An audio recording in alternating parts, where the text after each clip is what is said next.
ভাবি কতমপি পরম প্রেম রসভয়। কলিযুগ পাবন অবতার পরম প্রেমময়, প্রেম পরতত্ত্ব সীমা, রাস বিলাসের চরম পরিণতি, প্রেম বিভক্ত বিলাস শ্রীমূর্তি, পরম করুণা করুণালয়, সংকীর্তন পিতা, নাম প্রেমদাতা, কলিযুগ জীবের একমাত্র আশ্রয়ভূতি, শ্রী শ্রী শচীনন্দন নদিয়া বিহারী শ্রী গৌরহরি, পরম পাবন পতিত উদ্ধারণ পতিত তারণ, নাম প্রেম দাতা শিরোমণি দয়াল নিধান চাঁদের মহানুকম্পায়, শ্রী শ্রী গান্ধার বিকারীর অপর করুণায় আজ মধুমাস জ্যৈষ্ঠে ঝিকলগাছা বারোয়ারি শ্রীমন্দির শ্রী অঙ্গনে প্রয়াতা রেণুকা কৃষ্ণ দাসীর পারলৌকিক মহাকল্যাণার্থে তার সুযোগ্য পুত্র পরিজনগণ করতে এই সুমঙ্গল মাঙ্গলিক যে ভাগবতী ও ভক্তিযজ্ঞের জ্ঞানযজ্ঞের পরম আয়োজন, সেই পরম আয়োজনে শ্রীমন্দির শ্রী অঙ্গনে এই মহামহেন্দ্রক্ষণে অস্মদীয় জীবন সর্বস্ব জীবন ধন শ্রী শ্রীল গুরু মহারাজের পাবন পদারবিন্দে পরার্থ কোটি দণ্ডবত প্রণামী। তৎসহ সমাগত শ্রীমান মহাপ্রভুর প্রিয় অনুরাগী সুমঙ্গল সাধু সমাজ, সন্তজন, মহতজন, বৈষ্ণবজন, ধর্মশীলা শ্রদ্ধামূর্তি দেবীগণ, সকল ভক্তচরণে দিন অতিদিনে সশ্রদ্ধ ধন্যবাদ প্রণতি। বিনা বীজম কিং অঙ্কুর,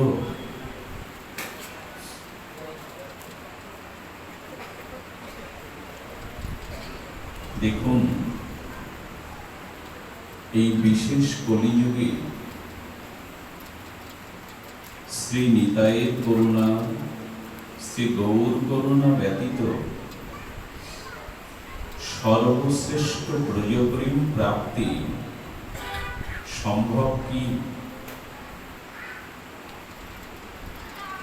এই বিশেষ কলিযুগে শ্রী চৈতন্য নিত্যানন্দের বিশেষ কৃপা ব্যতীত সর্বশ্রেষ্ঠ ব্রজপ্রেম প্রাপ্তি পাওয়া কি সম্ভব? যদি তা সম্ভব হয় তবে বলতে হবে বিনা বীজে বৃক্ষ কি সম্ভব? বীজ বিনা বৃক্ষ কি সম্ভব? সম্ভব নয়। আর যিনি পঙ্গু তার পক্ষে গিরিশৃঙ্গ পর্বত লঙ্ঘন করা সম্ভব নয়। যদি গৌর কৃপা বিনা, নিতাই কৃপা বিনা কেউ ব্রজভক্তি প্রেমভক্তি লাভ করতে পারে তবে বলতে হবে পঙ্গু গিরি লঙ্ঘতে পেরেছে, বীজ বিনাও জগতে বৃক্ষ হয়েছে, কিন্তু আদৌ তা সম্ভব নয়। এই জন্য সর্বাগ্রে শ্রী গৌর করুণা আমাদের যাচনা করতে হবে। ওই সে দয়ালু অবতার, ওই সে দাদা, নাহিয়া গুণ কেহ নারে গৌরীবারে। সেই সে বুঝিতে পারে চৈতন্যের কৃপায় যারে হয় তার দাসানুদাসীর সঙ্গ। শ্রীকৃষ্ণ চৈতন্য প্রেমময় যে প্রেম জগতে দিয়েছেন, সেটি অন্য কারো পক্ষে অন্য কোনো কল্পে সম্ভব নয়। এই জন্য আমরা শুরুতেই প্রথমেই শ্রীমান মহাপ্রভু নিত্যানন্দ প্রভুর কৃপা একান্ত করুণা কণা যাচনা করি। কারণ তোমা বিনা অন্য নারী ব্রজ প্রেম দিতে। কবিরাজ কৃষ্ণ গোস্বামী পয়েন্টে দিয়েছেন, আমা বিনা অন্য নারী ব্রজ প্রেম দিতে। শ্রীকৃষ্ণ চৈতন্য প্রেমময় মূর্তি ব্যতীত ব্রজ প্রেম কেউ দিতে পারবে না। তাই প্রথমেই আমরা গৌর নিত্যানন্দের আতুল অনাতুল চরণ বন্দনা পূর্বক তার কৃপা করুণা কণা যাচনা করে ভাগবতে প্রবেশ করব। দেখুন, আপনি ক্ষেত্রে যে বীজ বপন করেছেন, সেই বীজ বপন করে সেই বীজ উত্থিত ফসল ব্যতীত অন্য ফসলকে আশা করতে পারেন? ধান্য বীজ বপন করে সরিষার ফসল আশা করানো উচিত? কখনোই উচিত না। আচ্ছা, যদি ধান্য বীজ বপন করে সরিষা প্রাপ্তির আশায় আমি গঙ্গা জল, কাবেরীর জল, নর্মদার জল, হরিনাম বসাই খেতে, পরিবর্তন হবে কি? আমি ধান্য বীজ ক্ষেত্রে বপন করে সরিষা বা অন্য ফসল প্রাপ্তির জন্য ওখানে কাবেরীর জল, গঙ্গা জল ঢাললাম, 7 দিন ভাগবত পাঠ হরিনামের ব্যবস্থা করলাম, ভক্ত সেবার ব্যবস্থা করলাম। বীজ বদলাবে কি? ফসল বদলাবে কি? বদলাবে না। এটি বলার অভিপ্রায় তাৎপর্য হলো এই, আমাদের এই মনুষ্য জীবনে এই শরীর রূপ ক্ষেত্রে আমরা যে রূপ কর্মের বীজ বপন করেছি, সেই রূপই ফসল আমার জীবনে আসবে। আমি বীজ বলবো একরকম, ফসল আশা করবো অন্য রূপ। হবে কি? হবে। আজ এটি প্রথম আমাদের জীবনে আনতে হবে ভাবনায়, চেতনায়, যে আমার দেহরূপ ক্ষেত্রে কর্মের যেরূপ বীজ আমি বপন করেছি, তদ্রূপ ফসল আমার জীবনে ফলবে, এর ব্যত্যয় হবে না। এই জন্য ভাগবত বলেন যে তোমার কর্মটি তুমি ভগবানমুখী করো। বীজ যেমন বপন করবে, ফসল তেমনি পাবে। ওতে গঙ্গা জল ঢেলে, নর্মদা, কাবেরী তীর্থের জল ঢেলে বীজ বদলানো যাবে না। তুমি তোমার এই মনুষ্য জীবনে, এই মনুষ্য ক্ষেত্রে, দেহরূপ ক্ষেত্রে ভগবান প্রীতিরূপ, ভগবান প্রসন্ন রূপ বীজ বপন করো। তোমার বাক্য, তোমার চিন্তা চেতনা, তোমার ভাবনা একটু ভগবান উৎসমুখী করো। তাহলে এই দেহরূপ ক্ষেত্রে, চিত্তরূপ ক্ষেত্রে যেরূপ ভাবের বীজ বপন হবে, তুমি সেই রূপ ফসলই পাবে। আজ যদি ভগবান চেতনার বীজ বপন করতে পারো, দুদিন পরে প্রেম ভক্তির বিকশিত ফুল ফলে ভরে যাবে তোমাদের।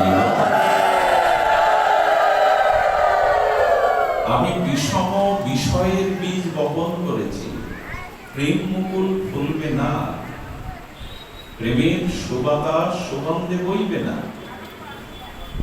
আমি কামনা বাসনার বীজ বপন করেছি।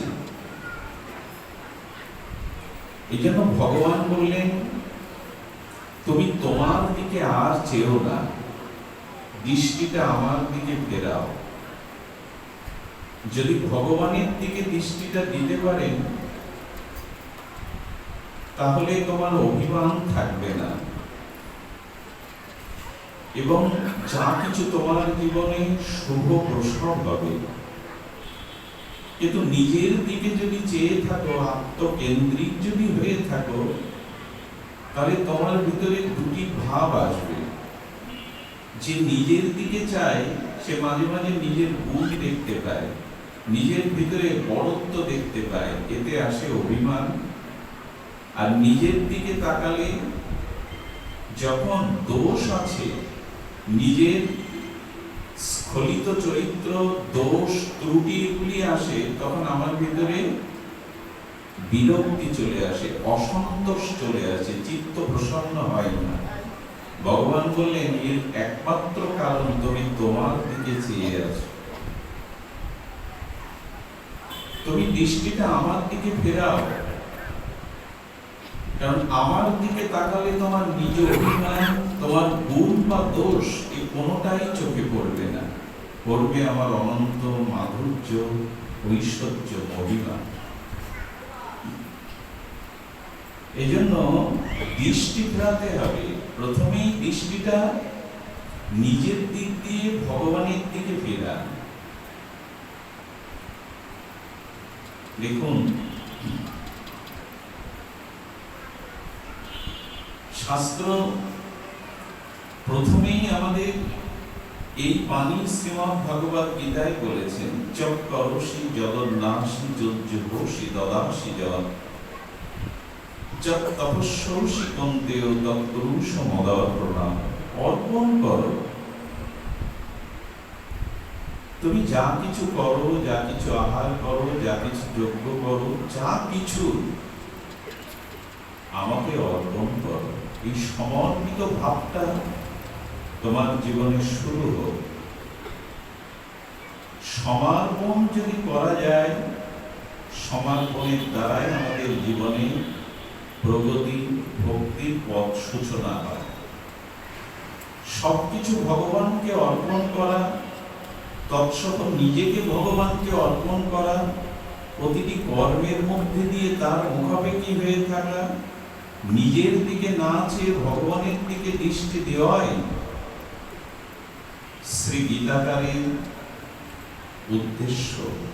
শ্রী ভগবান বলছেন এর মধ্যেই নিহিত আছে তোমার জীবনের সফলতা, তোমার জীবনের ঐকান্তিক মঙ্গল। দৃষ্টি কি ফেরাতে পেরেছি? দেখুন, হনুমানজি মহাবলশালী, তিনি দাস্য ভক্তির ভক্তের পরাকাষ্ঠা, অতুল বললিত ধাম, জ্ঞানী মধ্যে অগ্রগণ্য হনুমান। তো হনুমানজি সামনে দেখছে যে বালি সুগ্রীবকে আর আঘাত দিয়ে পরাস্ত করে তার স্ত্রী রাজ্য অধিকার কেড়ে নিয়ে তাকে বিতাড়িত করছে। হনুমান নীরব। নীরব এই জন্য যে তখনও ভগবানের সাথে তার সাক্ষাৎকার হয়নি, ভগবানের চরণে নিজেকে তিনি সমর্পণ করেননি। এবং যখন সীতা হরণ হয়, ঋষি শৃঙ্গ পর্বতে সুগ্রীবের সাথে হনুমানও সেখানে ছিলেন।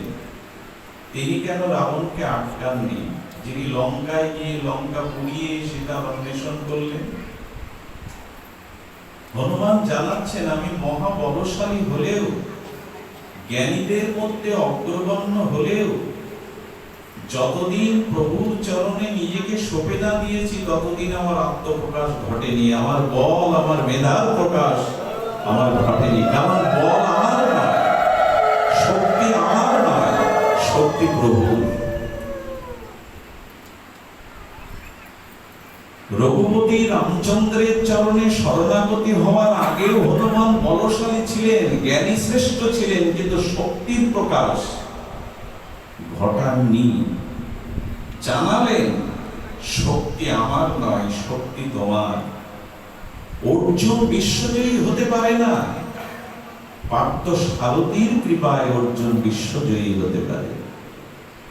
জীবনের এটি প্রথম সিদ্ধান্ত নিতে হবে, আমার জীবন সমর্পিত হতে হবে। প্রত্যেকটি কর্মে, প্রত্যেকটি চিন্তায়, প্রত্যেকটি মননে শ্রী ভগবানের চরণে যদি সমর্পিত জীবন যাপন করা যায়, তবেই তা পরম ঐকান্তিক মঙ্গল বয়ে আনে। এখানেই আমরা ব্যর্থ, অনেকেই ব্যর্থ। আমাদের ক্ষুদ্র চেতনা, আমাদের ক্ষুদ্র ভাবনা, এভাবে ভাবতে পারিনি জীবনটাকে সব তোমার চরণে সঁপে দেওয়াই জীবনের সফলতা। এজন্য সূচনা লগ্নে প্রথমেই বলবো, ভক্তি এবং প্রেম স্তরে পৌঁছানোর জন্য প্রথমে আমাদের বলা হয়েছে এই ক্রমগুলো উত্তীর্ণ হতে। সেই ক্রমের মধ্যে বলা হয়েছে আদৌ শ্রদ্ধা, তত সাধুর সঙ্গ, অত ভজন ক্রিয়া, ধ্যান দিয়ে শুনুন, তত অনাত্ম নিবৃত্তি, সাত তত নিষ্ঠা, রুচিস্তত আসক্তিস্ত ভাবস্ত প্রেমা প্রেমাভূতঞ্চতি সাধকানাময়ং প্রেমন প্রাদুর্ভবেদ ভবেত কৃষ্ণ। এই ক্রমতে চলে এসো। ভাগবত এই ক্রম দিয়েছেন, একটি সোপান বা একটি সোপানের দ্বারা তুমি সুউচ্চে পৌঁছাও। এই সোপানকেই তোমাকে আগে জীবনে গ্রহণ করতে হবে, তবে তুমি প্রেমের মণিকাষ্টায় চরম স্তরে উত্তীর্ণ হতে পারবে। তার প্রথমে বলছেন আদৌ শ্রদ্ধা। এ কথা বহুবার বহু মহাজন মুখে আমাদের শ্রবণ ফুটে প্রবেশ করেছে, কিন্তু হৃদয়ে কি ধারণ করেছি শ্রদ্ধা আদৌ? এই জগতে শ্রদ্ধাহীন ব্যক্তি দুর্যোধনের মতো বঞ্চিত হয়, ভগবানকে সামনে পেয়ে কংসের মতো বঞ্চিত হয় প্রেম থেকে। শ্রদ্ধাহীন ভগবত দর্শন, সাধু সঙ্গ, সাধু দর্শন হস্তি স্নানের ন্যায় নিষ্ফল বিফল। আগেই বলেছি, বীজ বিনা যেমন বৃক্ষ হয় না, তেমন প্রেম ভক্তির বীজই হলো শ্রদ্ধা। প্রেম ভক্তি যে লতা, প্রেম ভক্তি যে সুকোমল সুগন্ধ ফুল, তার বীজই হলো শ্রদ্ধা। এটার আর বড় অভাব। বাহ্যিক প্রণাম, বাহ্যিক স্তুতি, বাহ্যিক ফুল বর্ষণ আমরা করছি, সাধুর গায়ে সাধুর স্তুতি করছি, কিন্তু হৃদয় যদি নিষ্কপট না হয়, ভেতরে বাইরে যদি নিষ্কপটে সাধু গুরু শাস্ত্র বৈষ্ণবের প্রতি শাস্ত্রীয় শ্রদ্ধা না আসে, সকল কিছুই ব্যর্থ এবং বৃথা। এজন্য শাস্ত্র বলেছে আদৌ শ্রদ্ধা, নিষ্কপট হও, ভেতরে বাইরে কপটতা শূন্য করে সাধু বাক্যে, শাস্ত্র বাক্যে একটা সুদৃঢ় বিশ্বাস আনায়ন করো যে এতেই আমার পরম মঙ্গল। অর্জুন বিষাদ যোগে শ্রীমদ্ ভগবত গীতায় কত কথা বলছেন, কত কথাই বলে গেলেন ভগবান নীরব। ভগবান নীরব, প্রথম অধ্যায়ে ভগবান কোনো কথা বলছেন না, অর্জুনই বলে যাচ্ছে। যখন অনেক কিছু বলার পরে অর্জুন প্রিয়ভক্ত প্রাপ্ত হলো, অনার্যাচিত, তার ক্ষত্রিয় স্বভাব, বীর্যবর্তা, সাহস পরিত্যাগ করলো, ভীরু কাপুরুষের মতো হলো, তখন ভগবান মুখ খুললেন, ক্লৈবং মাস্মোকমপাত্তনয়ন পর্যুদ্যতে ক্ষুদ্র হৃদয়ন্তর বললাম ত্যক্ত কৃষ্ণ পরন্তপ। অর্জুন তখন বলছেন, প্রভু আপনি কিছু বলুন। বলে, এতক্ষণ তুমি বলছো, তার মধ্যে আমি কি বলবো? তোমার বলা শেষ হলেই আমার শুরু। তো অর্জুন তখন বলছেন, প্রভু আমার অত্যান্তিক মঙ্গল কিসে হবে তুমি বলো, আমার কল্যাণ কিসে হবে তুমি বলো। ভগবান তখন জিজ্ঞাসা করছেন, তুমি কোন ভাব নিয়ে আমাকে এটা জিজ্ঞাসা করছো? খুব লক্ষ্য করে শুনতে হবে। ভগবান বলছে, তুমি কোন ভাব নিয়ে আমার কাছে এই প্রশ্ন করছো যে আমার ওই অত্যান্তিক মঙ্গল কি করে হবে? তখনই অর্জুন যে শব্দটা উচ্চারণ করেছিলেন, এটাই গীতা শ্রদ্ধা স্বরূপ। শিষ্যস্তে মান স্বাদিমান তাং প্রপন্নম। প্রভু, আমি আপনার সাথে একসাথে খেলেছি, এক শয্যায় শয়ন করেছি, একসাথে জল কেলি করেছি, একই বিছানায় শয়ন করেছি, তোমাকে সকার মতো মনে করি। কিন্তু আজ প্রশ্নটা করছি, আমি তোমার শিষ্য, তোমার চরণে শরণাগত, তুমি আমাকে কৃপা করে জ্ঞান দাও। এরকম বন্ধু শিষ্য হয়ে যাচ্ছে, অন্তরঙ্গ সখা শিষ্যের ভাব নিচ্ছে, এটাই শ্রদ্ধা। আজ আমি তোমার সখা নই, আজ আমি তোমার কাছে তোমার একান্ত আশ্রিত শিষ্য।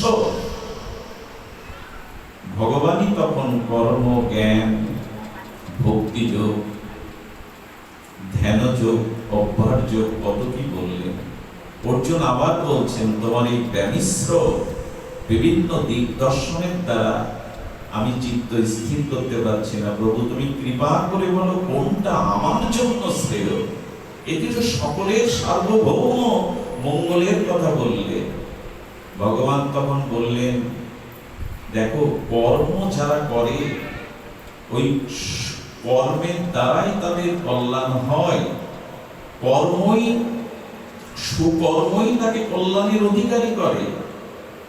যিনি জ্ঞান যোগ অবলম্বন করেছেন, জ্ঞানই তার উদ্ধারের কারণ।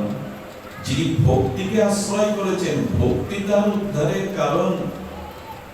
আর যিনি যোগী, সেই যোগই তার উদ্ধারের কারণ। কিন্তু তুমি যদি আমার মত জানতে চাও, তবে এইটুকু শোনো, মামেকং শরণাং ব্রজ।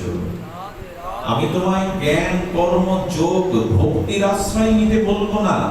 যদি আমার সমত নাও তুমি, তবে বলবো সব পরিত্যাগ করে তুমি আমার শরণাপন্ন হও, আমার শরণ নাও। কেন বললেন? একবার কেন বললেন? বলেন, ভক্তিকে আশ্রয় করলে তোমার কল্যাণের দায়িত্ব ভক্তি, জ্ঞানকে আশ্রয় করলে তোমার কল্যাণের দায়িত্ব জ্ঞানের, ধর্মের আশ্রয় গ্রহণ করলে তোমার কল্যাণের দায়িত্ব ধর্মের, আমার নয়।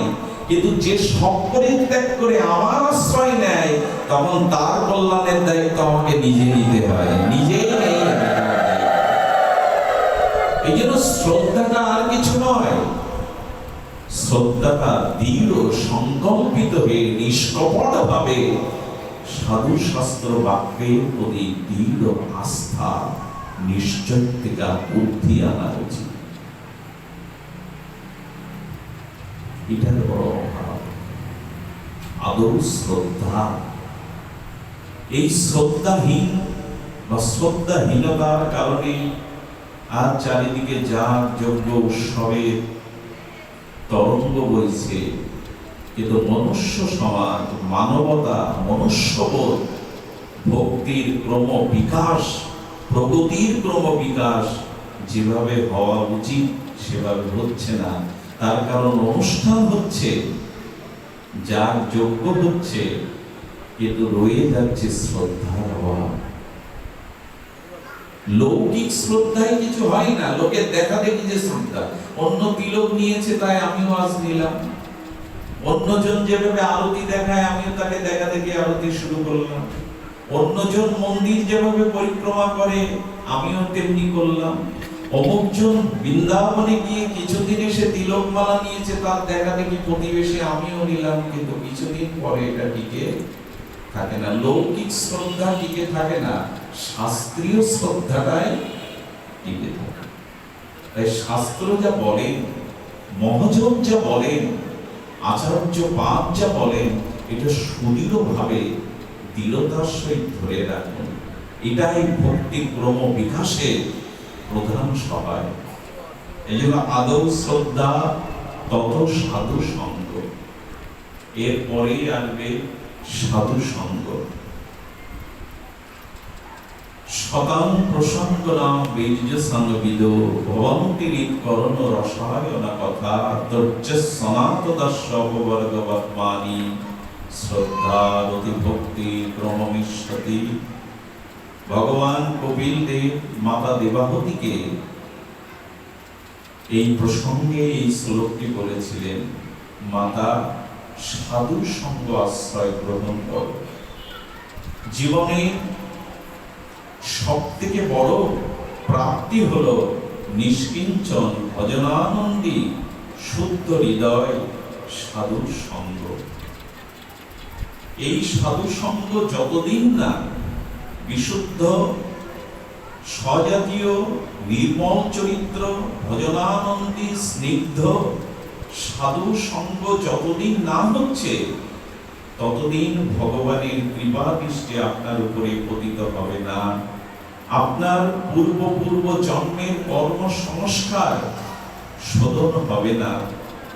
এই অনন্ত জন্মের বিষয় অভিমুখী যাত্রা থেকে ভগবত অভিমুখী যাত্রা শুরু হবে না, যতদিন নির্মল চরিত্র শুদ্ধ স্বজাতীয় স্নিগ্ধ সাধু সঙ্গ না হবে। এই জন্য ভক্তগণ প্রভাতেই ভগবানের কাছে একটা প্রার্থনা জ্ঞাপন করেন, প্রভু তোমাকে পায় আর না পায়, জীবনে যেন তোমার শুদ্ধ সাধু সঙ্গ পায়। তোমাকে পায় আর না পায়, জীবনে যেন শুদ্ধ সাধু সঙ্গ পায়। আচ্ছা, লক্ষ্য করুন তো, বিভীষণ লঙ্কায় থেকে ভগবানের রাম নাম লিখেছে সমস্ত ঘরে। বিভীষণ লঙ্কায় থেকে বৃন্দাজি ভক্তি দেবীকে স্থাপন করেছেন ঘরের দুয়ারে। বিভীষণ সর্বদা রাম নাম গুণকীর্তন করেন। কোথায় করছেন? লঙ্কাতে। এতদিন ধরে, আচ্ছা, লঙ্কাতে রাম নাম নেওয়া সহজ নয়, কারণ রাবণ যিনি, তিনি ভগবত বিদ্বেষী। শুধু তার রাজ্যে না, তপবনে যারা যজ্ঞ করেন, বিশ্ব শান্তি যজ্ঞ, অগ্নিহাত্র যজ্ঞ, উনি রাক্ষস চরগণ পাঠিয়ে তাদের যজ্ঞ ভণ্ড করে দেন, যজ্ঞ ধ্বংস করে দেন। যজ্ঞ ধ্বংসের পরে ঋষিরা বলেন, আমরা তো বিরক্তি প্রদান সংসার ছেড়েছি, বিষয়াশয় ছেড়েছি, রাবণ আমাদের কাছে কি চায়? তো রাক্ষসের দূত গিয়ে বলে, যারা বিরক্তি, যারা সংসার ত্যাগে, আপনি তাদের কাছে কি চান? বলেন, বিরক্তি শব্দটার মধ্যে বিটা বাদ দাও, রক্তি, রক্ত আছে, ওদের রক্ত নিয়ে এসো। ঋষি হত্যা করে রাবণ রক্ত নিত, সেই রাবণের রাজ্যে তার ভাই কি করে রাম নাম করত? ওইখানে তিনি ভজন করতেন কি করে? যে রাবণের রাজ্যে ভগবানের নামের স্থান ছিল না, ঋষি মুনি যজ্ঞ পণ্ড করতেন, সেখানে থেকে বিভীষণ ভক্তি যাচনা করতেন, ভজন করতেন। আর এই সবকিছুর মূলে যেটি ছিল ভগবানের বিশেষ কৃপা। কিন্তু এত ভজন করেও বিভীষণ এত রাম অনুরাগী হয়েও কেন রামের চরণে পৌঁছাতে পারলেন না? বলেন, অপেক্ষা ছিল সাধু সঙ্গে। আপনি যত সৎকর্ম করেন, আপনি যত ভজন সাধন করেন, ভগবানের চরণে শুদ্ধ প্রেম ভক্তি লাভ ততদিন হবে না, যতদিন কোন সাধু সঙ্গ আপনার ভাগ্যে না জুটবে। এই অপেক্ষাটা ছিল হনুমানের। হনুমান ব্রাহ্মণ বেশ ধরে রাতের বেলা লঙ্কা পরিভ্রমণ করতে করতে দেখলেন, এখানেই রাম নাম, এখানেই ভক্তিদাত্রী তুলসী মহারানী। ঘরে ঢুকে গেলেন ব্রাহ্মণ বেশে এবং সারা রাত বিভীষণের সঙ্গে রাম গুণগাথা আলাপন করলেন। এর পরপরই রাবণ রাজ্য ছেড়ে বিভীষণ রাম চরণে শরণাগতিতে গেলেন। তুলসীদাস বলছেন, হনুমানজির কৃপা যতদিন না হলো, ভক্ত কৃপা না হলো, ততদিন রাম চরণে যাওয়া হয়নি। আমিও আপনাদের এই অনুরোধ করব, ভগবানের বিশুদ্ধ সচ্চরিত্র সাধু সঙ্গ না হওয়া পর্যন্ত ভগবান চরণ প্রাপ্তি, ভক্তি প্রাপ্তি হবে না। এই জন্য শ্রদ্ধা আনুন, দ্বিতীয়ত সাধু সঙ্গ করুন। আচ্ছা, সাধু সঙ্গ আপনার জীবনে হচ্ছে কিনা এটা বুঝবার উপায় কি? একটু কমিয়ে দাও না, সাধু সঙ্গ আপনার জীবনে হচ্ছে, ঠিক আছে বাবা, বুঝবার উপায় কি? ধ্যান দিন কথাটির দিকে। অনেক দিন দীক্ষা নিয়েছি, কত জায়গায় ভক্ত সঙ্গ করেছি, হরিকথা শ্রবণ করেছি, সাধু সঙ্গটা হয়েছে কিনা বুঝবার উপায় কি? বুঝবার উপায়, যদি প্রকৃত সাধুসঙ্গ হয়, তবে আপনার জীবনে ভজন আসবেই আসবে। ভজন ছাড়া আপনি আর থাকতে পারবেন না। আপনার জীবনে যখনই ভজন চলে আসবে, ভজন ছাড়া থাকতে পারবেন না, তখন জানবেন আপনার সাধুসঙ্গ হয়েছে। ভজন আসছে না, নামে রুচি আসছে না, হরিকথাতে প্রেম আসছে না, জানবেন এতকাল যা করেছেন, সঙ্গ করেছেন, কিন্তু প্রকৃত সাধুসঙ্গ হয়নি। আচ্ছা, কোন মাছকে উৎকৃষ্ট গাভীর দুধের পাত্রের মধ্যে, দুধের মধ্যে ছেড়ে দিলে মাছ বাঁচবে? কথা বলুন, বাঁচবে কি? কেন? জলের থেকে তো গাভীর দুধ উৎকৃষ্ট, মাছকে দুধের মধ্যে রেখে দাও। বললেন মাছ জল চাইবে, দুধের মধ্যে মাছ বাঁচবে না। তেমনি সাধু সঙ্গ যার জীবনে হয়েছে, তিনি ভজন ছাড়া বাঁচবেন না। তিনি বিষয়ের মধ্যে থেকে, দুধের মধ্যে থাকলেও মাছ যেমন বাঁচে না, তিনি ভজন ছাড়া থাকতে পারবেন না। আশ্চর্য হতে হয়, খটাঙ্গ রাজা দেবাসুর সংগ্রামে দেবতারা সাহায্যের আবেদন করলেন। আপনি পৃথিবীর বীর্যবান রাজা, অসুরদের দ্বারা স্বর্গরাজ্য আক্রান্ত, আপনি সহযোগিতা করুন। খট্টাঙ্গ রাজা তার বীর বিক্রমে, তার বীর্যবর্তায় অসুরদেরকে পরাভূত করে দেবতাদের স্বর্গরাজ্য সহযোগিতা করলেন। দেবতারা সন্তুষ্ট হয়ে খটাঙ্গকে বলছেন, আপনি আমাদের কাছে কিছু বর নিন। বলেন, দেবগণ, আমাকে আপনারা মুক্তি দিতে পারেন এই জন্ম মৃত্যু চক্র থেকে? বলে, আমরা নিজেরাই মুক্ত নই, তো আপনাকে কি করে মুক্তি দেব? বলে, গোবিন্দ চরণে ভক্তি দিতে পারেন? বলে, ওটা আমাদের কোনো কালেই নেই। তাহলে কি দিতে পারেন আপনারা? তখন বলছেন, আপনারা একটা কাজ করতে পারেন, আমার হাত রেখা বিবেচনা করে দেখুন তো আমার আয়ু আর কতক্ষণ আছে। দেবতারা এটা পারে, আপনার আয়ু তারা জানিয়ে দিতে পারেন। দেখে বলছেন, আপনার 2 দণ্ড, মানে 1 দণ্ড মানে 24 মিনিট, 2 দণ্ড মানে 48 মিনিট আয়ু বাকি আছে। তখন বলছে, ভালোই হলো, 48 মিনিট পর আপনার মৃত্যু হবে, তো আপনি তো স্বর্গেই রয়ে গেছেন, আর আপনাকে পৃথিবীতে। তখন বলছে, দেবগণ, যদি আমার উপকারে আসেন, তাহলে দ্রুত কোনো যান দিন, যাতে আমি ভারত ভূমিতে নেমে যেতে পারি। 48 মিনিট যার পরমায় আপনি আবার নামবেন কেন?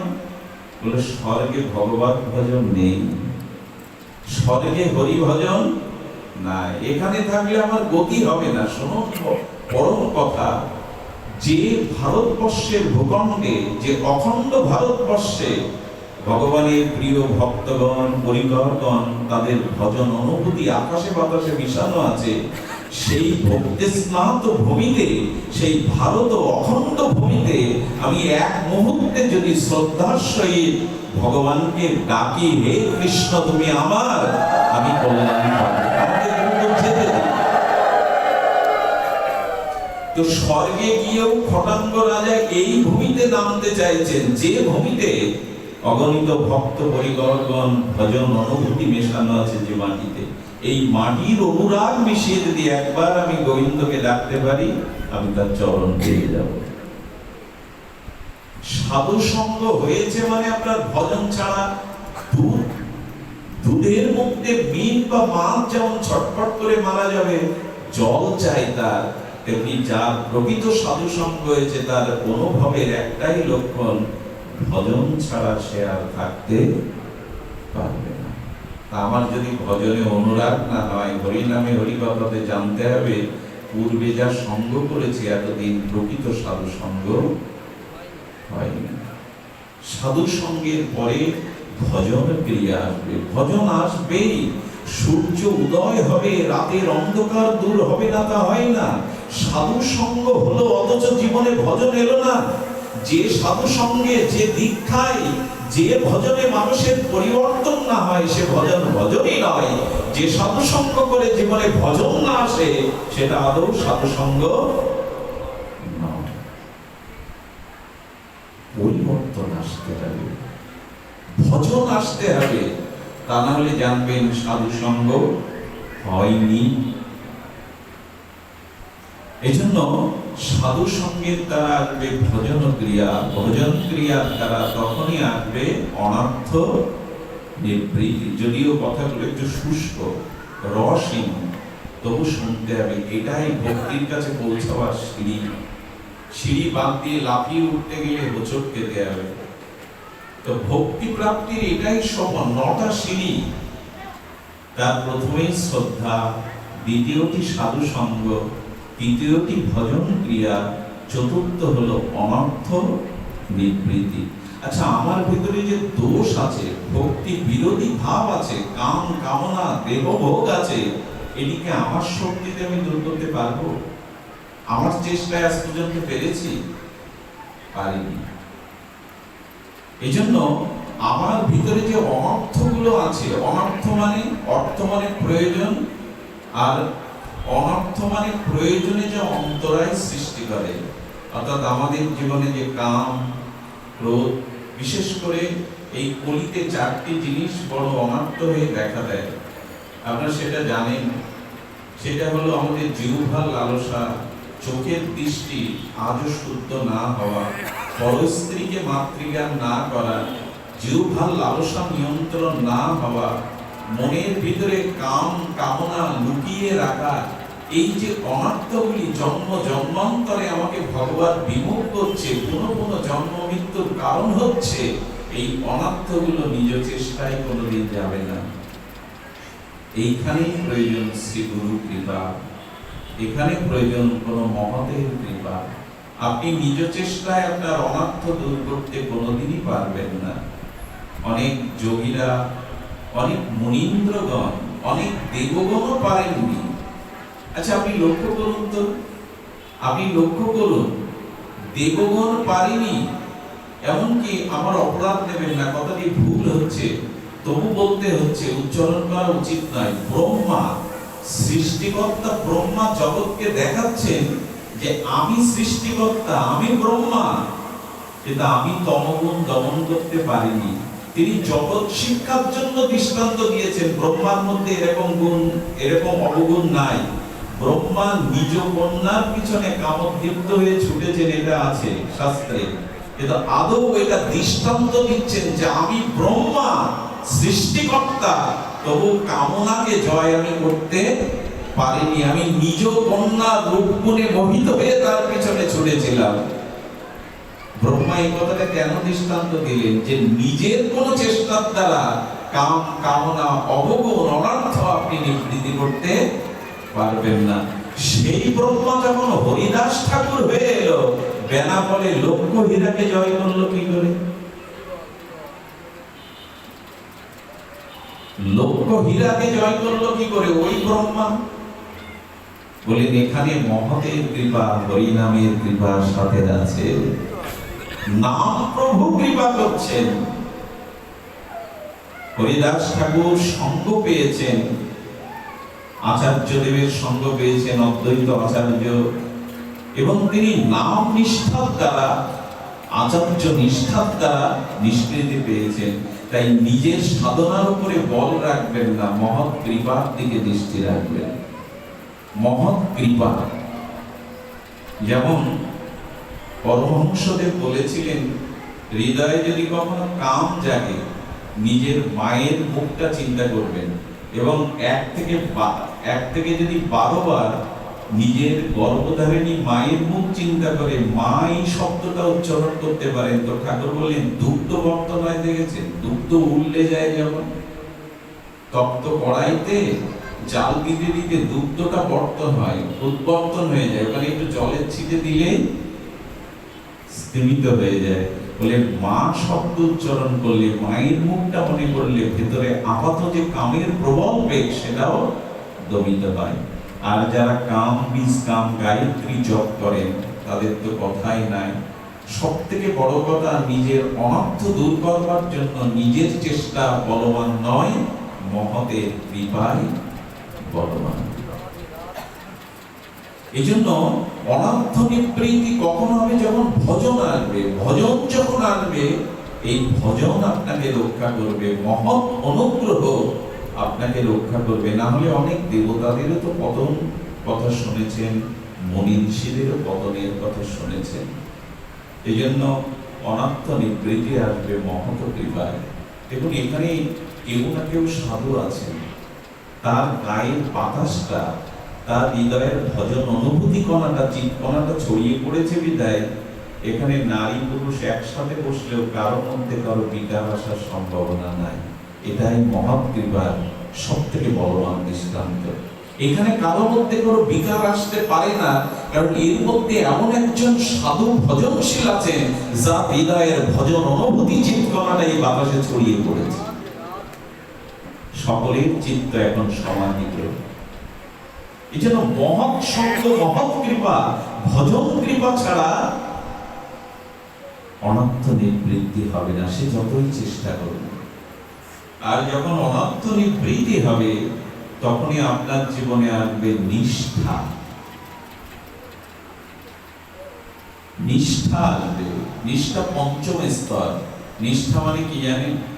উপরে একটা শামিয়ানা টানাবেন, কীর্তনাদি হবে, ভক্তরা বসবে, কিন্তু শামিয়ানাটা যার উপরে দাঁড়াবে সেই খুঁটির গোড়াটা নড়বড়ে। আমাদের ভজনটা নিষ্ঠা নেই। এই নিয়ম করি তো এই ছাড়ি, এই চারমালা করি তো আবার আগামী দিন ছেড়ে দেই। এই যে নড়ছে খুঁটিটা, ওর উপরে কি শামিয়ানাটা দেওয়া যাবে? আমাদের ভজনের নিষ্ঠা নাই। যেটা ধরেছি দৃঢ়তার সহিত করি না, নড়বড়ে। কোন রকম দামোদর মাসটা প্রসাদ পেলাম কি নিরামিষ পেলাম, দিন গুনতে থাকি 30 দিন কবে ফুরাবে। এরকম যদি এরকম করি না, তুষ দিয়ে জাল দিয়ে কি আর হাড়ির তলা কখন গরম হবে, ভেদ করে জল কখন ফুটবে, চাল কখন সিদ্ধ হবে, সে অন্ন আপনি বাবুকে কখন দিবেন? তুষে জাল দিয়েন না, আগুন দিয়ে, গ্যাস দিয়ে দাউ দাউ করে জ্বালান, তাড়াতাড়ি হবে। হচ্ছে হবে না, এরকম করে হয় না ভজন। এই জন্য বলেন নিষ্ঠা, দৃঢ়তা চাই। যেটা ধরেছ সেটা পরিত্যাগ করো না। একটা কথা বলি, যে পাটা ভগবানের দিকে, ধর্মের দিকে, ভজনের দিকে বাড়িয়েছেন, আর এক পা এগিয়ে না যেতে পারেন ক্ষতি নেই, ওই পাটা পেছনের দিকে ফিরিয়ে আনবেন না। এইটুকু অনুরোধ করি, যে পাটা বাড়িয়েছেন, যেটুকু ভজনের সংকল্প করেছেন, ওর থেকে আর পেছনে আসবেন না। এগিয়ে না যেতে পারেন, পেছনে আসবেন না। এই জন্য শাস্ত্রে বলেছেন নিষ্ঠা চাই। এখন কি করতে হবে? খুঁটির গোড়ায় না আরো শক্ত কিছু দিয়ে ভালো করে এঁটে দিতে হবে, তখন আর খুঁটি নড়বে না। তো যে ভজনটা নিয়েছো, হরিনামটা নিয়েছো, ওটা দৃঢ়তার সহিত ধরে রাখো, তার আর নড়বে না। নিষ্ঠা যখন এলো, তারপরে আসবে রুচি। রুচি মানে ক্ষুধা। রুচি স্তত। ক্ষুধা না লাগলে খাদ্যের অন্বেষণ, পিপাসা না লাগলে জলের সন্ধান যেমন কেউ করে না, তেমন ভজনের জন্য ক্ষুধা চাই। ক্ষুধা চাই। কখন হরি কথা শুনবো, কখন নামের মালিকাটা নিয়ে বসবো, কখন গ্রন্থের প্রতি আমার চোখ পড়বে, এই যে একটা রুচি, এটা একটা ক্ষুধা। এই ক্ষুধা জাগা চাই। অনেক মা এখন কি করছে জানেন? আমি দেখেছি তাদের অনুসন্ধান করে, অনেক মা ঘরে হয়তো পাশের ঘরে স্বামী সন্তান টিভি দেখছে, ভালো ভাজাভাজি খাওয়া নিয়ে গল্প বিনোদন করছে, তিনি হয়তো ঘরের এক কোণে ডিপ লাইট জ্বালিয়ে জবের মালা নিয়ে বসেছেন। বুঝতে পেরেছেন সময় ঘনিয়ে আসছে, নিজের কাজ নিজেই করতে হবে। বসে গেছেন তার গুরু নির্দেশ, শাস্ত্র নির্দেশে বসে গেছেন তিনি। ওই হই হুল্লোড়, ওই বিনোদন তাকে টানে না। তিনি অন্তর্মনা হয়েছেন, নিজের আত্মজ্ঞান প্রজ্ঞাকে জাগিয়েছেন। এই জন্য রুচি আনন, ক্ষুধা আনন, যেন এক মুহূর্ত বৃথা নষ্ট না হয়। সময়ের মূল্য যারা দেয়নি এই জগতে, তারাই সবচেয়ে বেশি ক্ষতিগ্রস্ত হয়েছে, যারা সময়ের মূল্য দেয়নি। এই জন্য সময় চলে যাচ্ছে, দিন চলে যাচ্ছে, ক্ষয়িষ্ণু শরীর মৃত্যু কবলিত হচ্ছে, যদি করেন এই মুহূর্তে উঠে পড়ে লাগুন, একটা ক্ষুধা আনুন, একটা রুচি আনুন হরি কথাতে, হরি নামে ভজনে। এই জন্য নিষ্ঠার পরে আসে রুচি, আর রুচির পরে আসে আসক্তি স্তর। দেখুন অনেকের প্রশ্ন, বাবা মন তো ভগবানের দিকে যেতে চায় না, ঠাকুরের সেবার দিকে যেতে চায় না, নামের দিকে যেতে চায় না, মনে মনে ভগবানের চিন্তার দিকে মন যেতে চায় না। বলে মন যাবে কি? ভগবানের প্রতি যার আসক্তি জন্মায়নি, জোর করে বাতাসের গতি যেমন ফেরানো যায় না, নদীর স্রোতের গতি যেমন বিপরীত দিকে নিয়ে যাওয়া যায় না, তেমন যতদিন ভগবানের প্রতি আপনার আসক্তি না আসবে, মনের প্রবল আসক্তি ভগবানের প্রতি, তার নামের প্রতি, ভজনের প্রতি না আসবে, বাতাসের গতি, প্রবাহমান স্রোতস্বিনী নদীর গতি যেমন ফেরানো যায় না, আপনার মন কখনো ভগবানের দিকে যাবে না। একটা কথা বলি, যার প্রতি খুব আসক্তি আছে আপনার, তার কথা ভাবতে না চাইলেই মন জোর করে তার কথা ভেবে বসে। মন তার দিকে না যেতে চাইলেও মন আপনাকে ফাঁকি দিয়ে, যার প্রতি আপনার প্রবল আসক্তি আছে, মন কিন্তু সেখানে যাবে। মহাপ্রভু যেমন বলেছিলেন পরব্যাসিনী দৃষ্টান্ত, কোন পুরোটা রমণী স্বামী সংসারে থাকে, ব্যগ্রতার সহিত সমস্ত গৃহকর্ম করে, কিন্তু যদি পরপতির দিকে মন দেয়, তাহলে সংসারে সমস্ত কাজ ব্যগ্রতার সহিত করার পরেও মনে মনে সেই পরপুরুষের চিন্তা করতে থাকে, মনে মনে তার সাথে নব নব রসে ভাবনায় মিলিত হয়, কারণ ওর প্রতি তার আসক্তি আছে। সংসারে পড়ে রয়েছে এক জায়গায়, কিন্তু মন চলে গেছে উপপতির দিকে। মহাপ্রভু বললেন, ভগবানের প্রতি কারো যদি আসক্তি আসে, সংসারে পড়ে থাকলেও তার মন চলে যাবে ভগবানের কাছে। আসক্তি আনো, আসক্তি দেহের প্রতি আছে, স্ত্রী পুত্র কন্যার প্রতি আছে, প্রিয়জনের প্রতি আছে, ভগবানের প্রতি আসক্তি জন্মালো কই? এই জন্য বলে আসক্তিস্থ ভাবস্থ। আসক্তি যখন আসবে, তখন ভাব আসবে, ভাব ভক্তিতে রূপান্তরিত হবে, আর ভক্তির পরিপক্ক দশায় প্রেম আসবে। আচ্ছা, আপনার ভিতরে ভক্তি এলো, এটাও বুঝবার উপায় কি? এসছে তো ভক্তি, একটু পরিমাপ করে নিন তো, মিলিয়ে নিন তো, যে ভক্তি যদি কারো মধ্যে প্রবেশ করে, এই ক্রম অনুসারে, এই ভজন বিকাশ অনুসারে ভক্তি ভেতরে এলে তার লক্ষণ কি? কি লক্ষণে আপনি বুঝবেন যে আপনার ভিতরে কিঞ্চিত ভক্তি এসেছে? মেঘ ছাড়া কি বৃষ্টি হয় গো? মেঘ ছাড়া বৃষ্টি হয়? তেমন আপনার ভিতরে লক্ষণই বলে দেবে যে আপনার ভিতরে ভক্তি এসেছে। সত্য কথা বলতে গিয়ে ভক্তিকে অমৃত বলা হয়েছে। কি বলা হয়েছে? ভক্তি অমৃত। আচ্ছা, অমৃত যাকে খাওয়ালেন, অমৃত যদি কাউকে পান করান, তো পান করতে গিয়ে, অমৃত পান করতে গিয়ে সে সুখ পাবে না। অমৃত ভেতরে গেলে তার ভেতরের কোনো বিকাশ প্রকাশ, তার ভেতরের কোনো আলোড়ন হবে না। সামান্য প্রিয় কোনো বস্তু খেতে গেলেও তো খাওয়ার সময় সুখ পায়, ভেতরে গেলে পুষ্টি হয়, হয় কিনা? তাহলে ভক্তি যদি কারো ভেতরে প্রবেশ করে, তো সেই ভক্তি প্রবেশের লক্ষণটা কি দেখে বুঝবো যে আমার ভিতরে কিঞ্চিত ভজনক্রমে মহৎ কৃপায় ভক্তি প্রবেশ করেছে? তার লক্ষণ বলছেন, শুনুন।